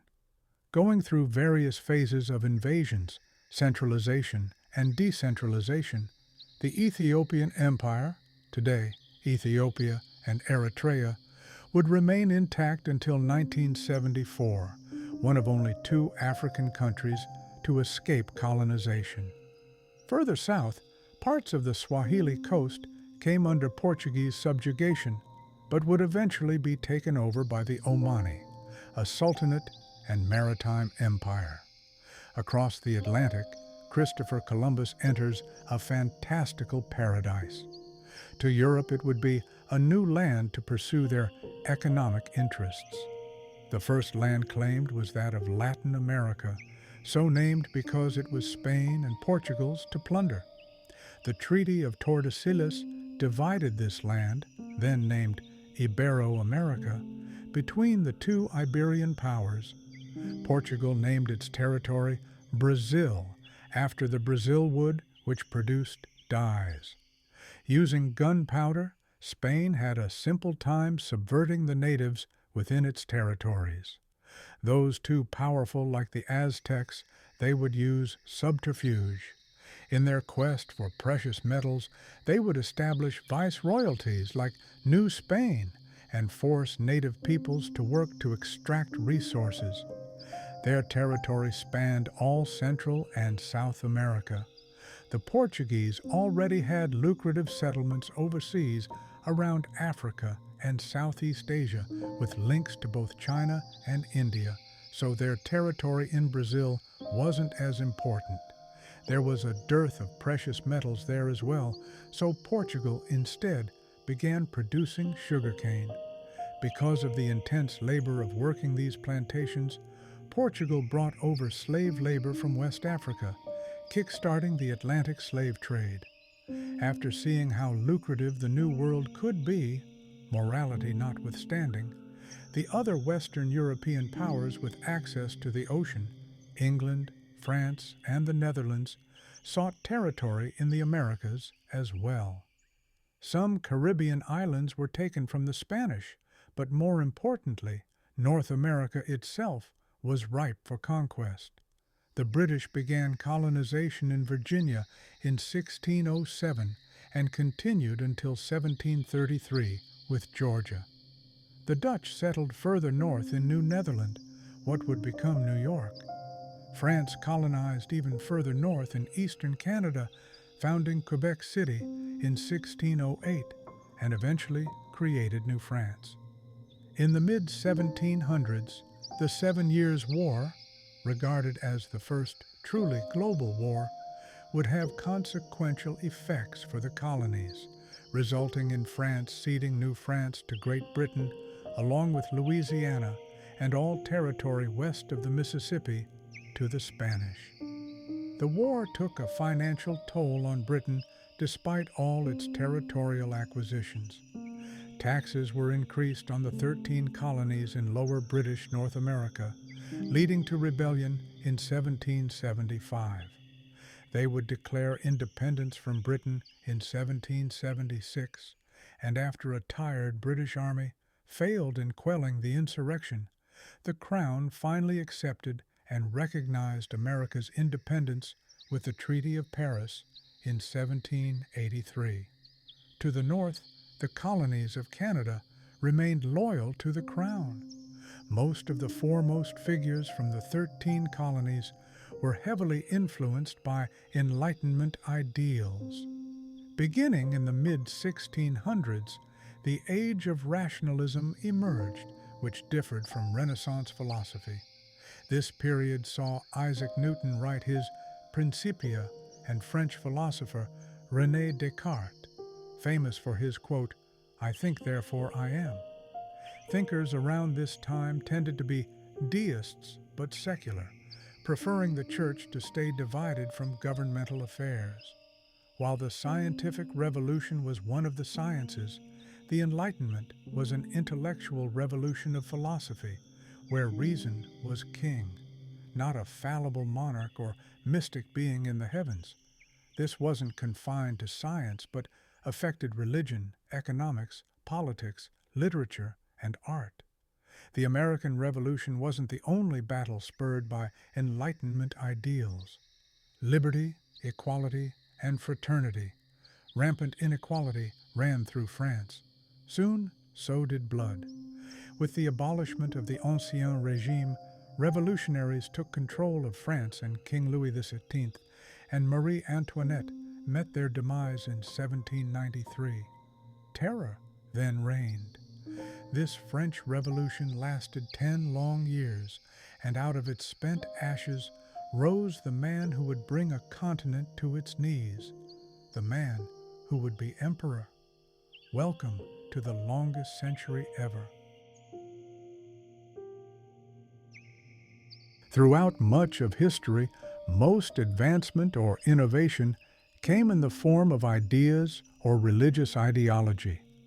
The steam engine changed all that, sparking a revolution that is still felt to this day.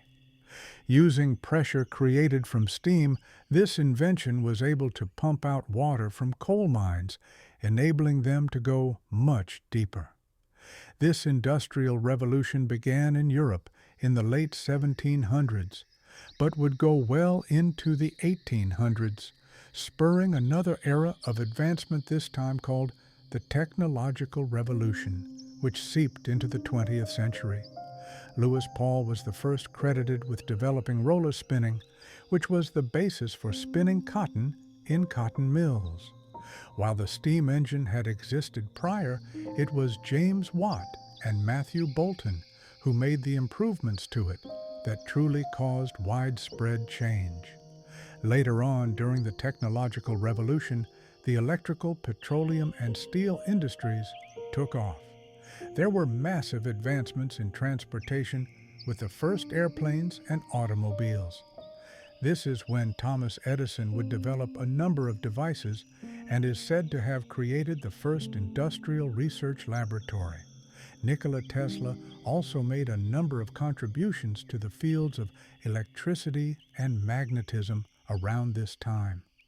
The Industrial Revolution wasn't just a revolution of industry, but of society as a whole, and is thought of as being only second in importance to the Neolithic Revolution, which saw hunter-gatherer societies begin to practice agriculture and become sedentary.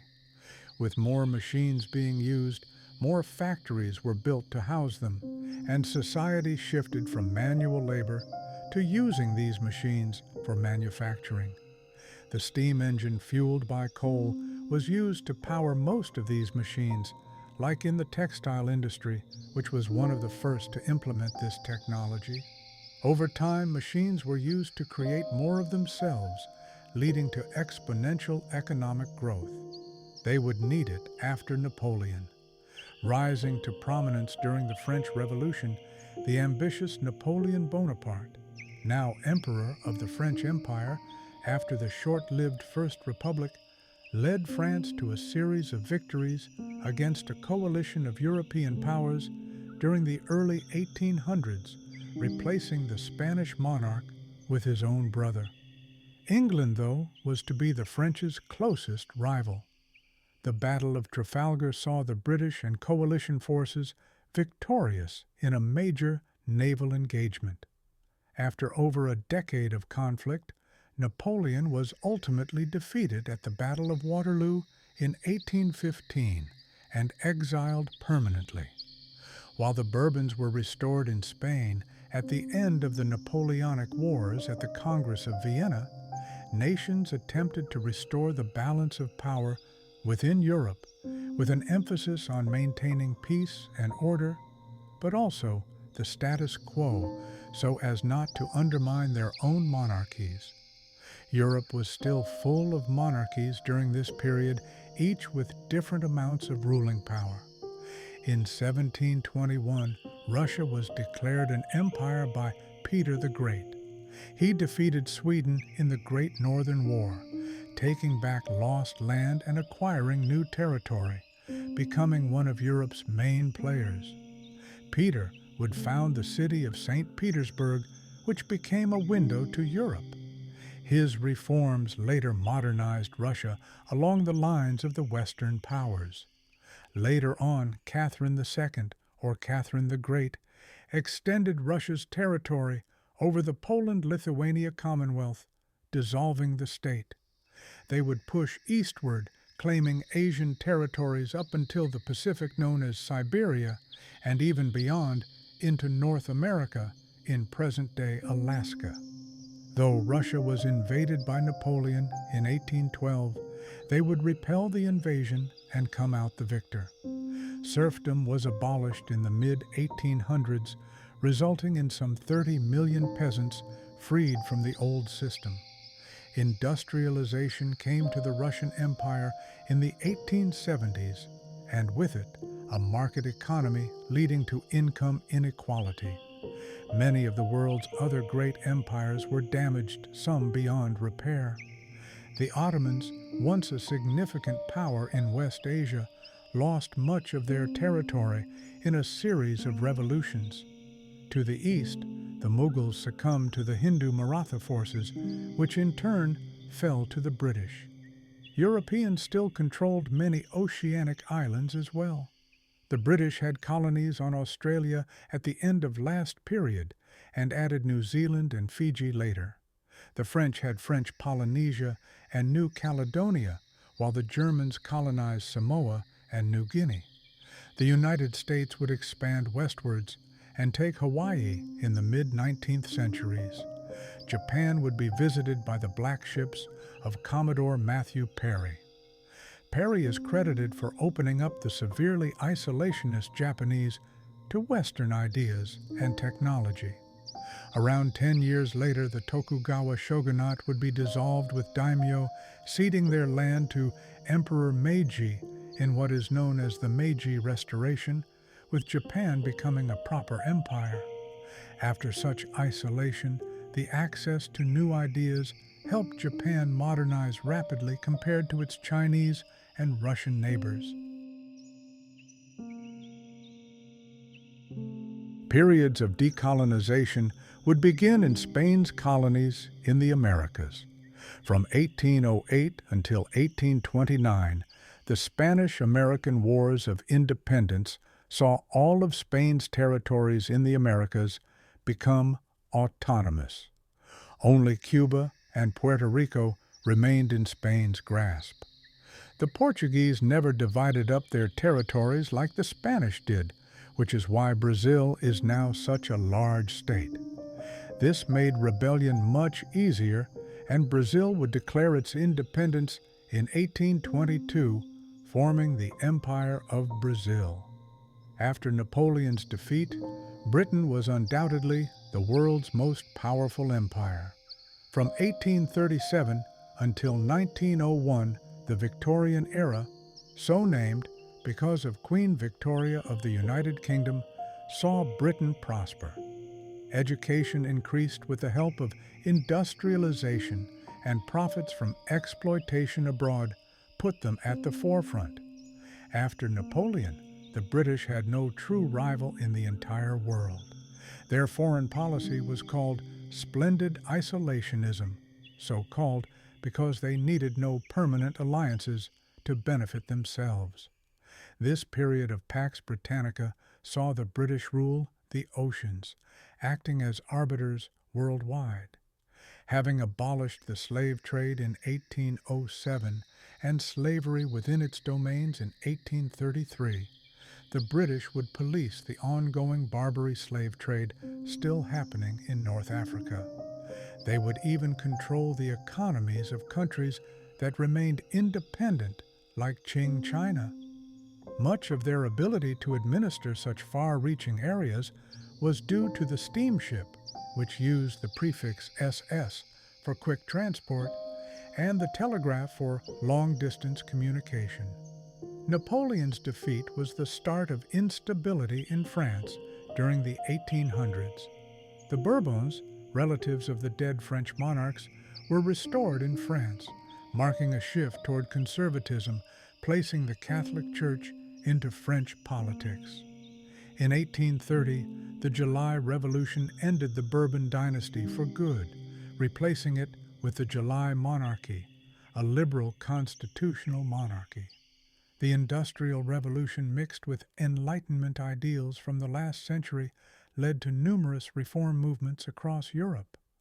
Liberalism and ideas challenging the monarch became more widespread. Originating in France, the revolutions of 1848 were a series of rebellions and political upheaval which spread across Europe. Most were eventually quelled, but in France the monarchy was deposed, giving way to the Second Republic. This only lasted until 1852, when Napoleon's nephew, Napoleon III, president of this republic, ended it, establishing the Second French Empire. France would be on the march once again, but was defeated during the Franco-Prussian War, putting an end to the Second Empire and the Bonaparte imperial dreams. Alsace-Lorraine was ceded to Prussia in the loss. This is when the German states headed by Prussia unified into a single nation-state. This German Empire would later be known as the Second Reich, after the Holy Roman Empire, the First Reich, which was dissolved in the early 1800s. With the empire dead once again, France would revert to a republican government, becoming the Third Republic. This would last for 70 years and would be the longest government since the Ancien Regime. Italy went through political change of its own, known as the Risorgimento. The Italian city-states were gradually unified into a single state, the process starting after the Napoleonic Wars. The vast majority were consolidated by the 1870s. With the advent of new medicine and technologies, Africa's precious interior became accessible to the Europeans, and they wasted no time in taking advantage.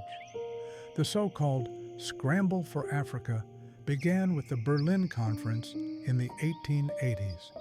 African territories were divided up amongst the Europeans so as to avoid conflict with one another. It was stipulated that control over territories gave the colonial power access to the resources within as well, without fear of another power's interference. This also meant that protection of natives was mandated along with their welfare. This, unfortunately, is not at all how it played out. Conditions deteriorated severely for Africans during the colonial period. By the 1910s, the British would control area from the north to south, while the French controlled area from the west to east. Germany, Italy, Spain, and Portugal also possessed colonies across the continent. Belgian King Leopold II had the Congo, a region in which he was responsible for sickening atrocities. By 1914, only Liberia, settled by freed American slaves, and Ethiopia remained independent. Over in Japan, Western intervention continued to help Japan to modernize during the Meiji era. The Bakufu War Office was replaced with the War Department and Naval Department, while the samurai class drifted more into obscurity. Able-bodied Japanese were forced to join the 1st and 2nd Reserves for 3 and 2 years respectively. It was met with resistance from the daimyo and peasants. The emperor was driven to modernize the military in the French model. France would help to train Japanese soldiers, and by the late 1800s, Japan was one of the world's great powers. Taking from the imperialists they trained under, the Japanese and their modernized military were victorious in the First Sino-Japanese War against the Qing, annexing Korea, Taiwan, and the Shandong province.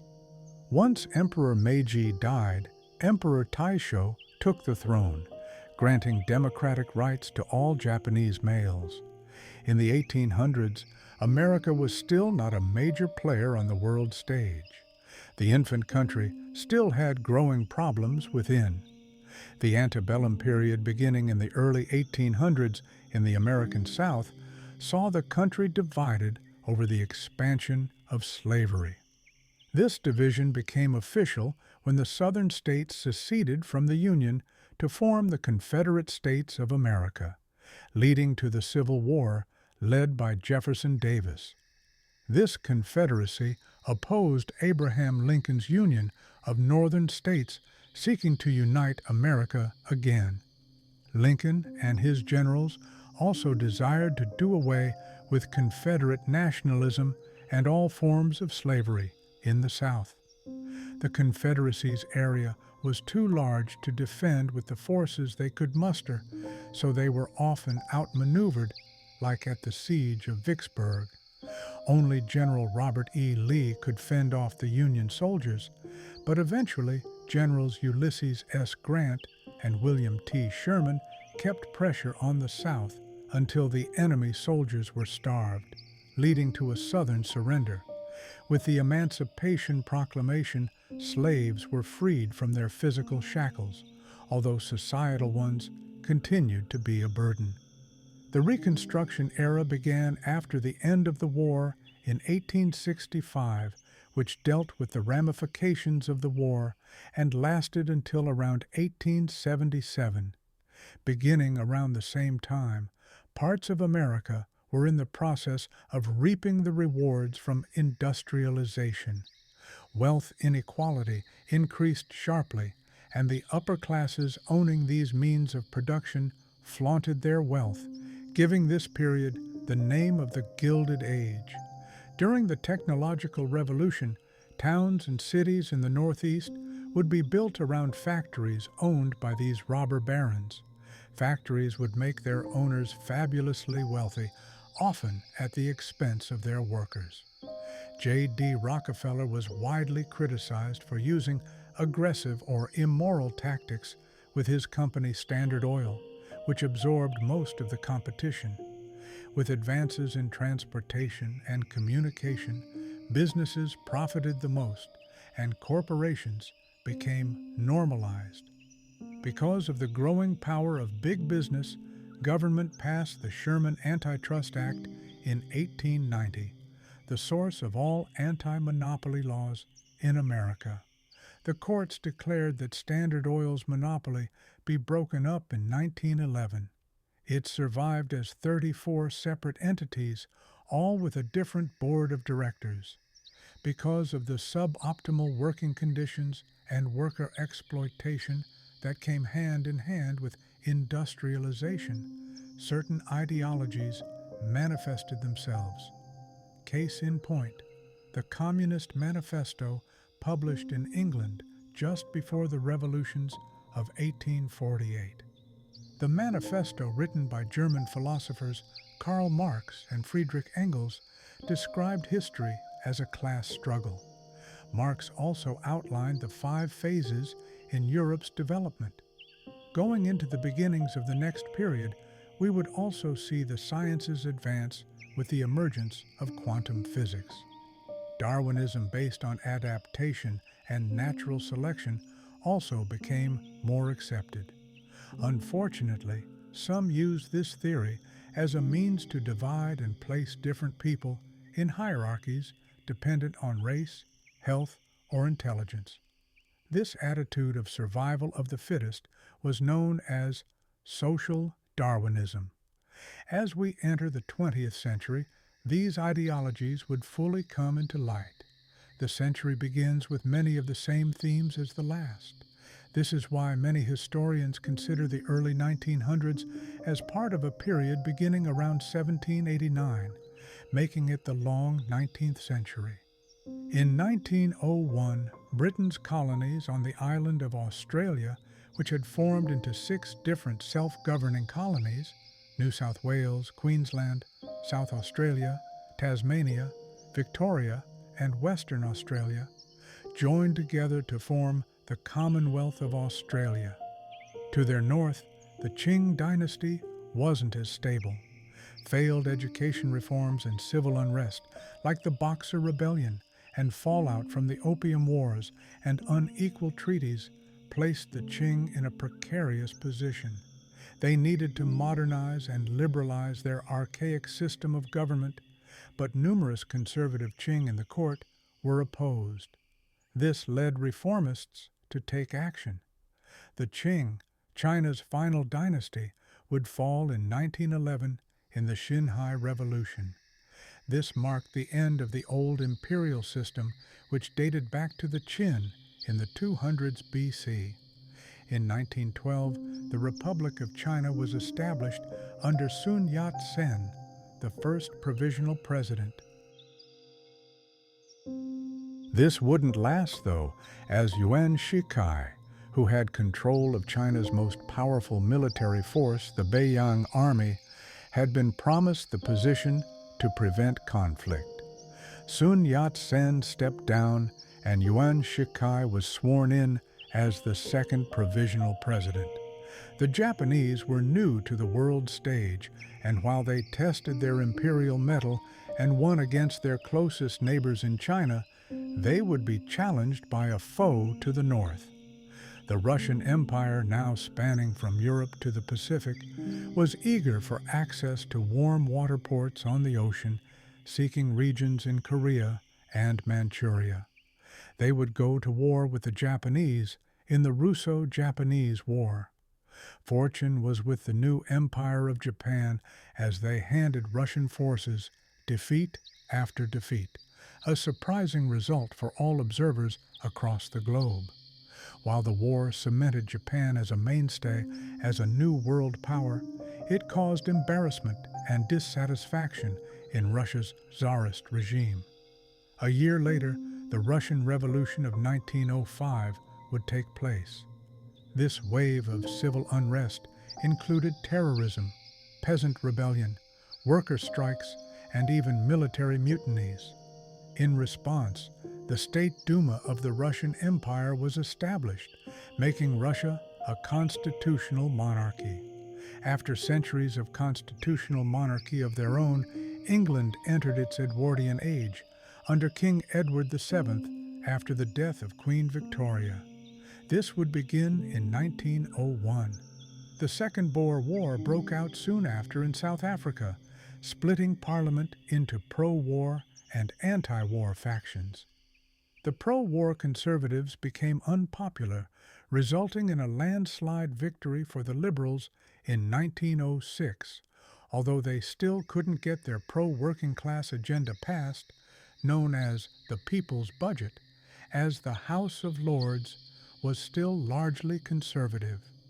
It was during this time that the United Kingdom entered a loose alliance with France and Russia known as the Triple Entente, based on previous alliances. The main idea was to flank Germany and provide a counter to the Triple Alliance, a more tightly knit alliance between Germany, Austria, Hungary, and Italy.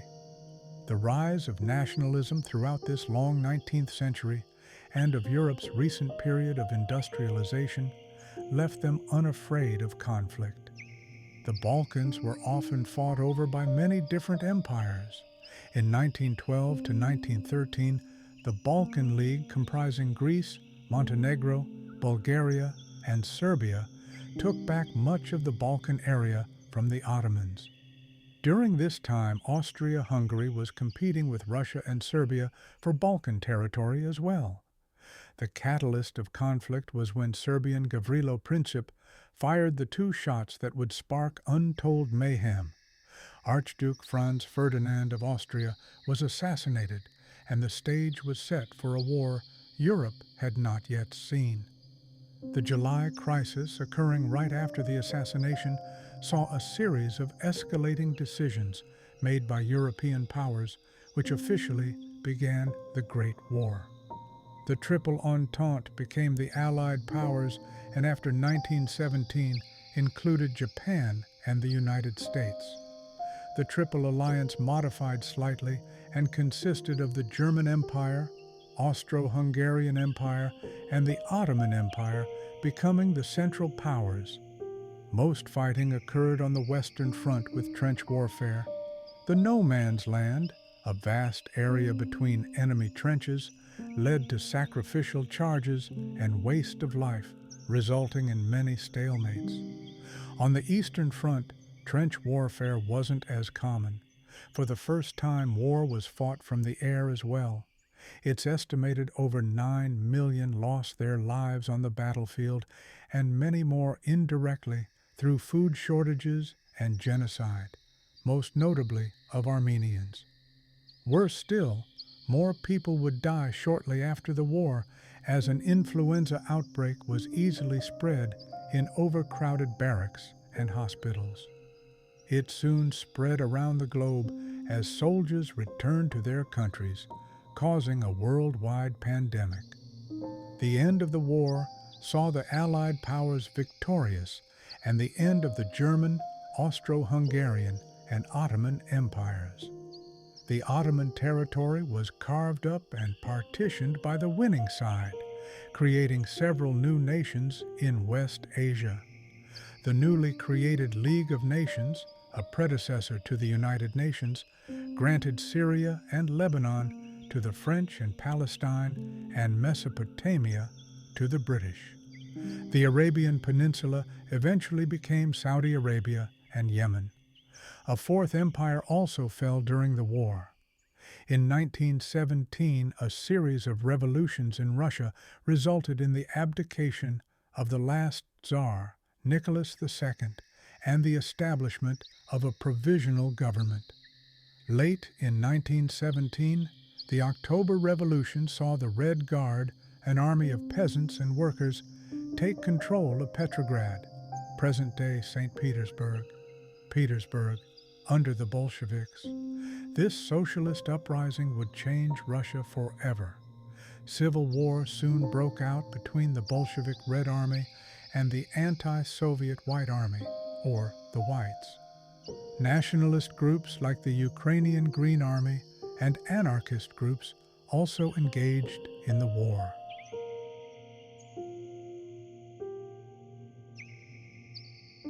After around 5 years of war, the Bolsheviks squashed all opposition and controlled Russia all the way to the Pacific coast. In 1922, the USSR, or Union of Soviet Socialist Republics, was established, the successor state to the Russian Empire. While Vladimir Lenin would perish from natural causes, he was succeeded by Joseph Stalin, a man who would become one of the most controversial of the 20th century in China. Yuan Shikai's government attempted to reinstate a new empire once again, but after his death, it devolved into a warlord era in which China was ruled over by different warlords in a period of decentralization. Former leader S. Yaten would collaborate with some southern warlords in order to take back power and reunify China soon after Chiang Kai, who replaced S. Yat-sen as leader of the KMT, went on a northern expedition to take back the country from the Beiyang government and the various warlords. He then turned on the CCP, establishing his anti-communist regime at Nanking in 1927. This would mark the beginning of China's Nanking period, which was one of power and consolidation for the KMT. There was social progress, and the economy was generally positive. Civil war would start as the nationalist KMT fought the communist CCP, who most likely would have met their demise, if not for a massive distraction. In 1937, the interwar period saw much of the globe's superpower steeped in other struggles as Europe attempted to recover from the carnage. This wasn't the case for North America, which started out the period on top of the world known as the Roaring Twenties, or JA's age. This was a period of economic prosperity and social, cultural, and artistic wealth. Flapper girls became prominent, and Art Deco ruled the art scene. Normally returned to politics with the election of Warren G. Harding, signifying a comfortable stability associated with the time before World War I. This mixed with the normalization of new technologies like the radio, automobile, and movies gave the period a sense of modernity. Europe would spend these years rebuilding and coming to terms with the immense human cost associated with the war in Turkey. The Turkish national movement was established in response to the Allies' occupation of Istanbul. The Turkish War of Independence would last from 1919 to 1923 and saw the Turks succeed in forming their own Republic of Turkey, a successor state to the Ottoman Empire, which was internationally recognized. That same year, the capital was moved from Istanbul to Ankara up north. With the German Empire now dissolved, the VR Republic ruled, but with an array of economic problems, Germany experienced intense hyperinflation in 1923, followed by the beer hall PA, failed coup led by a certain Nazi leader, with Germany unable to pay off their war debt. The Americans invested heavily into Europe to keep the economy from failing. This eventually led to prosperity for much of Europe as well, and the back end of the decade would be called the Golden Twenties. This would all dramatically change in 1929, seemingly as a counterweight to the economic success of the 20s. The Wall Street crash of 1929 plunged the world into a Great Depression. It remained the largest and most important economic depression of the 20th century. Everything would plummet during this time. International trade and salaries dropped by over 2/3, construction stopped in many countries, and those that relied on farming suffered, as well as crop prices also dropped 23 cents. The Depression was the catalyst for high amounts of political polarization. Some countries introduced new welfare programs and expanded the social safety net, while others turned towards nationalist or imperialist ideologies. While the League of Nations was meant to keep a balance of power and ensure stability, they were less effective as the United States wasn't a member. This caused other more authoritarian powers to undermine the League, making it irrelevant. The show of weakness might have pushed Italy and its fascist leader, Benito Mussolini, to ally with the like-minded Germans. Their leader, the man who led the failed beer hall P back in 1923, also noticed the weakness of the League and other European powers. This emboldened him to breach the Treaty of Versailles from World War I and remilitarize Germany. After Japan captured Mantua in 1931, they established a puppet state called Manchukuo, with Qing Emperor Pui as ruler. The last emperor of China losing Mantua was a huge blow to Chiang Kai and the KMT. This helped the Communist Party to spread their influence through mass organization and land and tax reforms, favoring the peasant class apart from the Civil War. China also had to deal with the threat of Japan. The empire would invade again in 1937, beginning the Second Sino-Japanese War, causing an uneasy truce between the KMT and CCP. The Nanking Massacre, which saw Japan commit mass murder and other atrocities to the Chinese people, was condemned. Worldwide tensions also rose between Japan and the United States when the empire bombed a U.S. gunboat and Standard oil tankers located in China. This was known as the Panay Incident, after the Japanese-occupied French Indochina embargoes were placed on Japan. Starved for war materials, the Japanese had to search for allies. They would find them and share in the imperialist dream. Dyer and Austin, the drive to the east, and emboldened Germany would kickstart the most devastating war the world had ever seen, with its drive east into Poland. The UK and France both declared war on Germany soon after, but the Russians held back initially because of a secret non-aggression agreement with Germany called the Mulatto of Ribbentrop. PCT Eastern Europe was to be divided between both powers once the UK entered the war. The British Commonwealth territories of the British Empire all joined as well. Following a lull in fighting, the Germans would turn their attention westwards to France in seemingly no time at all. The Third French Republic, who were also attacked by Italy, surrendered. The Germans would then attempt to conquer Britain, but this proved a failure in 1941. The Germans would make an even more fatal mistake and attack the Soviets. The harsh weather and sheer number of Soviet soldiers made that conquest impossible as well. And after the Soviets then joined the Allies, the Germans would have to fight a war on two fronts. December 7, 1941, the Japanese would bomb Pearl Harbor, an American naval base in Hawaii. This brought the United States into the war on the side of the Allies. China would also join, mainly fighting the Japanese with guerrilla-like tactics.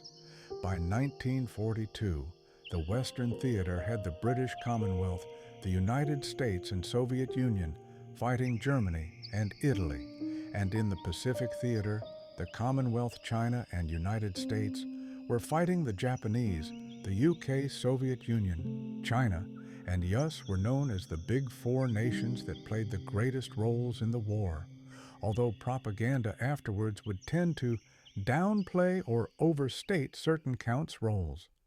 In 1943, Italy surrendered and Germany would surrender in 1945 after the controversial usage of atomic weapons by the Americans. The Japanese would surrender a few months later, marking the end of the Second World War. After the war, Europe was devastated and power shifted from Western Europe to the Soviets and Americans. The two new superpowers alliances were formed around these new spheres of influence, with NATO, the North Atlantic Treaty Organization in the West, as a response to the Eastern Bloc's Warsaw Pact in China. The civil war between the KMT and CCP flared up again after the Japanese defeat, with the KMT evacuating to Taiwan and the Communist Party under Chairman Mao Zedong establishing the People's Republic of China in 1949 with help from their Soviet neighbors to the north, with the Americans becoming the #1 power in the West. It brought with it what historians call Pax Americana, a period of peace and stability for Western nations. The technological and economic gains in this half of the 20th century developed more than the entirety of human histories, combined surpassing even the great advances brought on by the Industrial Revolution. This exponential growth led to increased lifespans for most nations' residents, along with the development of numerous technologies undreamed of in the early part of the century. Behind this progression, though, was the looming threat of nuclear war. The United States and Soviet Union were embroiled in what was dubbed the Cold War. As neither nation fought the other directly, Germany was split by the Berlin Wall. A grim division of the Western and Soviet realms nations around the world were coerced to join either sphere of influence, leading to intervention by the United States or the Soviet Union. This resulted in widespread espionage, propaganda, and proxy wars.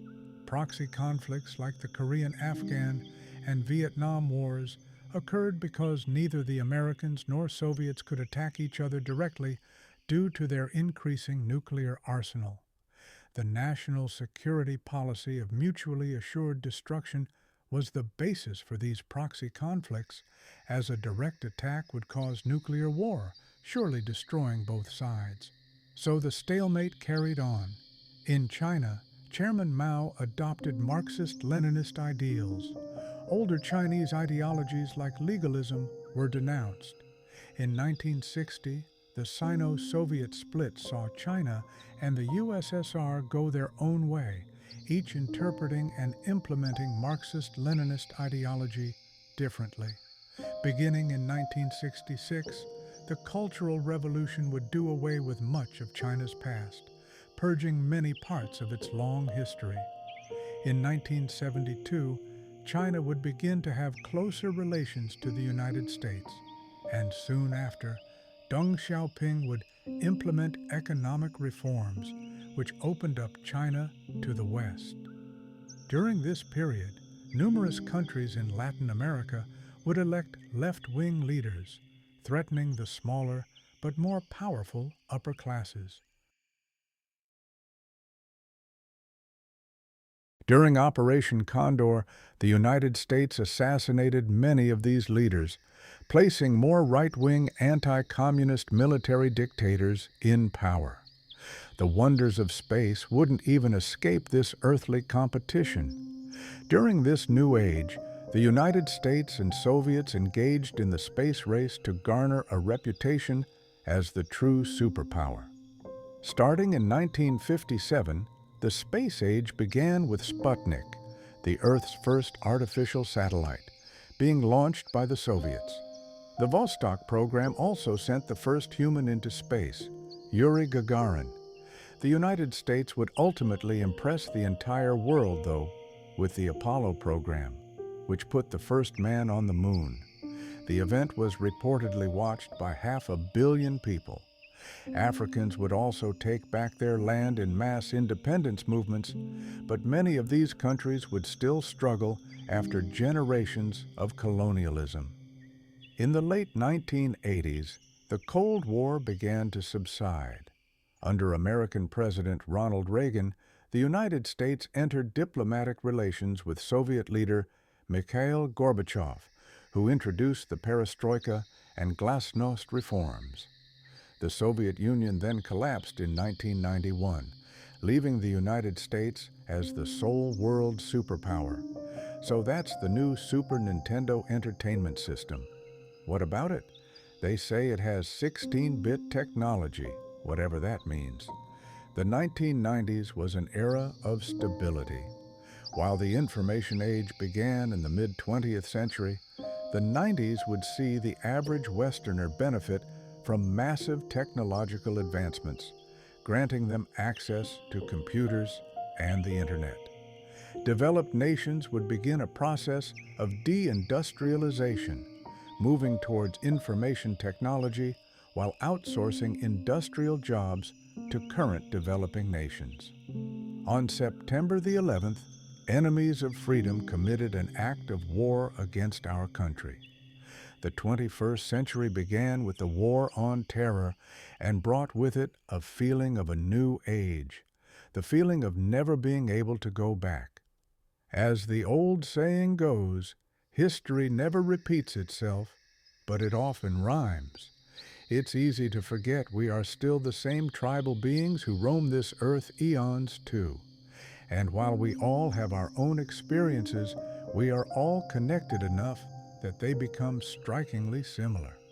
The future can hold untold triumphs or disasters beyond repair.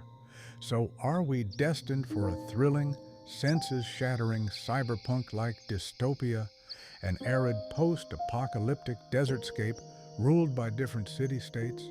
Or are we destined for an earthly utopia where we can work together to set our sights on the stars?